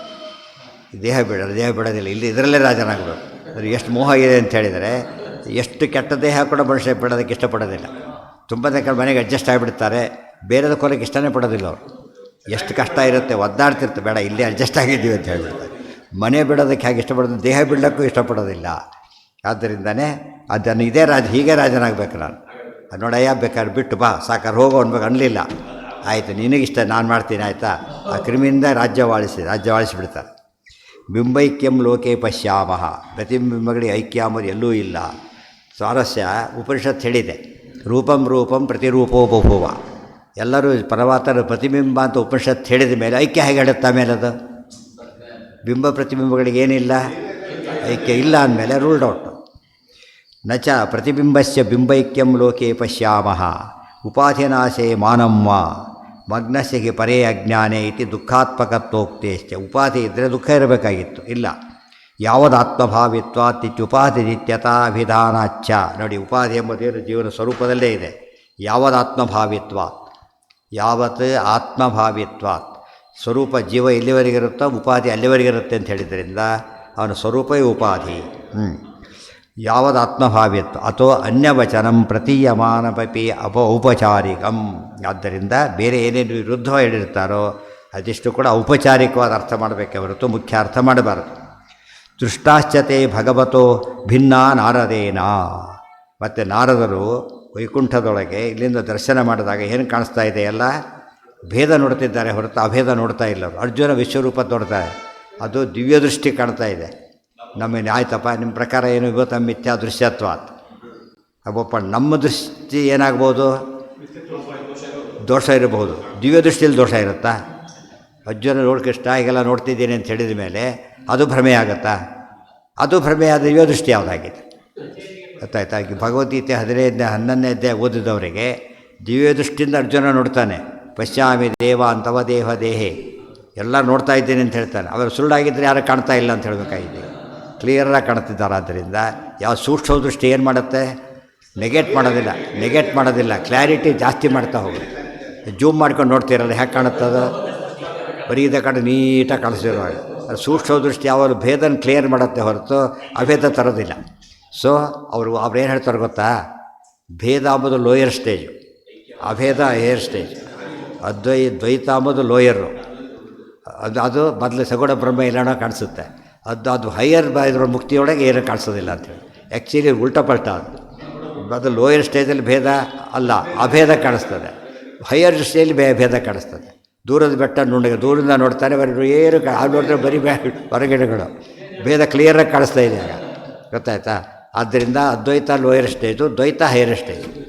ಅರ್ಥ ಆಯ್ತಾ? ಚಿಕ್ಕ ಮಕ್ಕಳಿದ್ದಾರೆ, ಅವ್ರಿಗೆ ಗಂಗಾ ನೀರು ಒಂದೇ, ಆ ಮಲಮೂತ್ರನೂ ಒಂದೇ. ಅವು ದೊಡ್ಡವನಾಗ್ತಾ ಎಲ್ಲ ಚೇಂಜ್ ಆಗಿಬಿಡ್ತಾರೆ. ನೋಡಿ, ಈಗ ವಿವೇಕ ಬಂತು, ಜ್ಞಾನ ಬಂತು ಅವನಿಗೆ. ದೊಡ್ಡವನಾಗಿದ್ದು ಗುರುತೇನು ಅಂದರೆ ಭೇದ ಜ್ಞಾನ ಬರಬೇಕು, ಅಭೇದ ಜ್ಞಾನ ಬರೋದಲ್ಲ. ದೇರ್ಫೋರ್ ಬೇರೆ ರೀತಿಗಿರೋ ಭೇದ ಜ್ಞಾನ ಕನ್ಫರ್ಮ್ ಆಗೋದೇ ನಿಜವಾದ ಜ್ಞಾನ ಹೊರತು ಕಳ್ಕೊಳ್ಳೋದಲ್ಲ. ಅವ್ರು ಎಕ್ಸಾಂಪಲ್ ಕೊಟ್ಟು ಉಲ್ಟಾ ಅವರಿಗೆ ಆಯಿತು. ಇಂಥ ಎಕ್ಸಾಂಪಲ್ ನಮ್ಮನ್ನು ಕೊಟ್ಬಿಡ್ತಾರೆ ಕೆಲವು ಸಲ. ಪ್ಲೀಸ್ ಮಾಡ್ಲಿಕ್ಕೆ ಹೋಗಿಬಿಟ್ಟು ದೃಷ್ಟಾಂತ ಕೊಟ್ಬಿಟ್ಟು ಅದ್ವೈತ ಹೈಯರ್ ಸ್ಟೇಜು, ನಮ್ಮದು ಲೋಯರ್ ಸ್ಟೇಜು, ಜಗಳ ಯಾಕೆ ಆಡಬೇಕು ಅಂಥೇಳಿ ಬಯಸ್ಕೊಂಡು ಜಗಳ ಆಡೋದಲ್ಲ. ಅದ ಲೋಯರ್ ಸ್ಟೇಜ್ ಬೈದ ಮೇಲೆ ಅದು ಹೊದ್ಕೊಂಡು ಹೋಗ್ಲಿಕ್ಕೆ ಬರುತ್ತಾ? ಸಾಮ್ಯ ಪ್ರಶ್ನೆ ಬರಲಿಲ್ಲ ಅಲ್ಲಿ. ಮತ್ತು ಆ್ಯಕ್ಚುಲಿ ಪ್ರಾಕ್ಟಿಕಲಿ ನೋಡೋಣ, ನಮ್ಮ ಮತ ನಿಮ್ಮ ಮತ ಬೇಡ. ಸೂಕ್ಷ್ಮ ದೃಷ್ಟಿ ಯಾವಾಗಲೂ ಕ್ಲಾರಿಟಿ ಜಾಸ್ತಿ ಮಾಡುತ್ತೆ ಹೊರತು ಏನು ಮಾಡೋದಿಲ್ಲ, ಭೇದ ಸ್ಪಷ್ಟ ಮಾಡ್ತಾ ಹೋಗುತ್ತೆ ಹೊರತು ಏನು ಅದಕ್ಕೆ ಜೂಮ್ ಮಾಡ್ಕೊಂಡು ಒಂದೊಂದೇ ನೋಡ್ತಾ ಹೋಗ್ತಾರೆ. ಇಷ್ಟೇಷ್ಟು ನೋಡ್ತಾರೆ, ಕೊನೆಗೆ ಕಾಣಿಸುತ್ತೆ. ಇಲ್ಲಿ ದೂರದಿಂದ ಕಂಡಿರಲಿಲ್ಲ, ನೋಡಿದಾಗ ಕಾಣಿಸ್ತು ಅಂದರೆ ಆಗ ಸೂಕ್ಷ್ಮ ಗೊತ್ತಾಯ್ತು. ಅತಿ ಸೂಕ್ಷ್ಮ ವಸ್ತು ನೋಡ್ಲಿಕ್ಕೆ ದಿವ್ಯದೃಷ್ಟಿ ಬೇಕು. ದೇವರು ಅತಿ ಸೂಕ್ಷ್ಮನಾದ್ದರಿಂದ, ಅಣೋರಣೀಯಾನ್ ಆದ್ದರಿಂದ ದಿವ್ಯದೃಷ್ಟಿಗೆ ಕಾಣುತ್ತಾನೆ, ಭಿನ್ನನಾಗಿಯೇ ಕಾಣಿಸ್ತಾನೆ.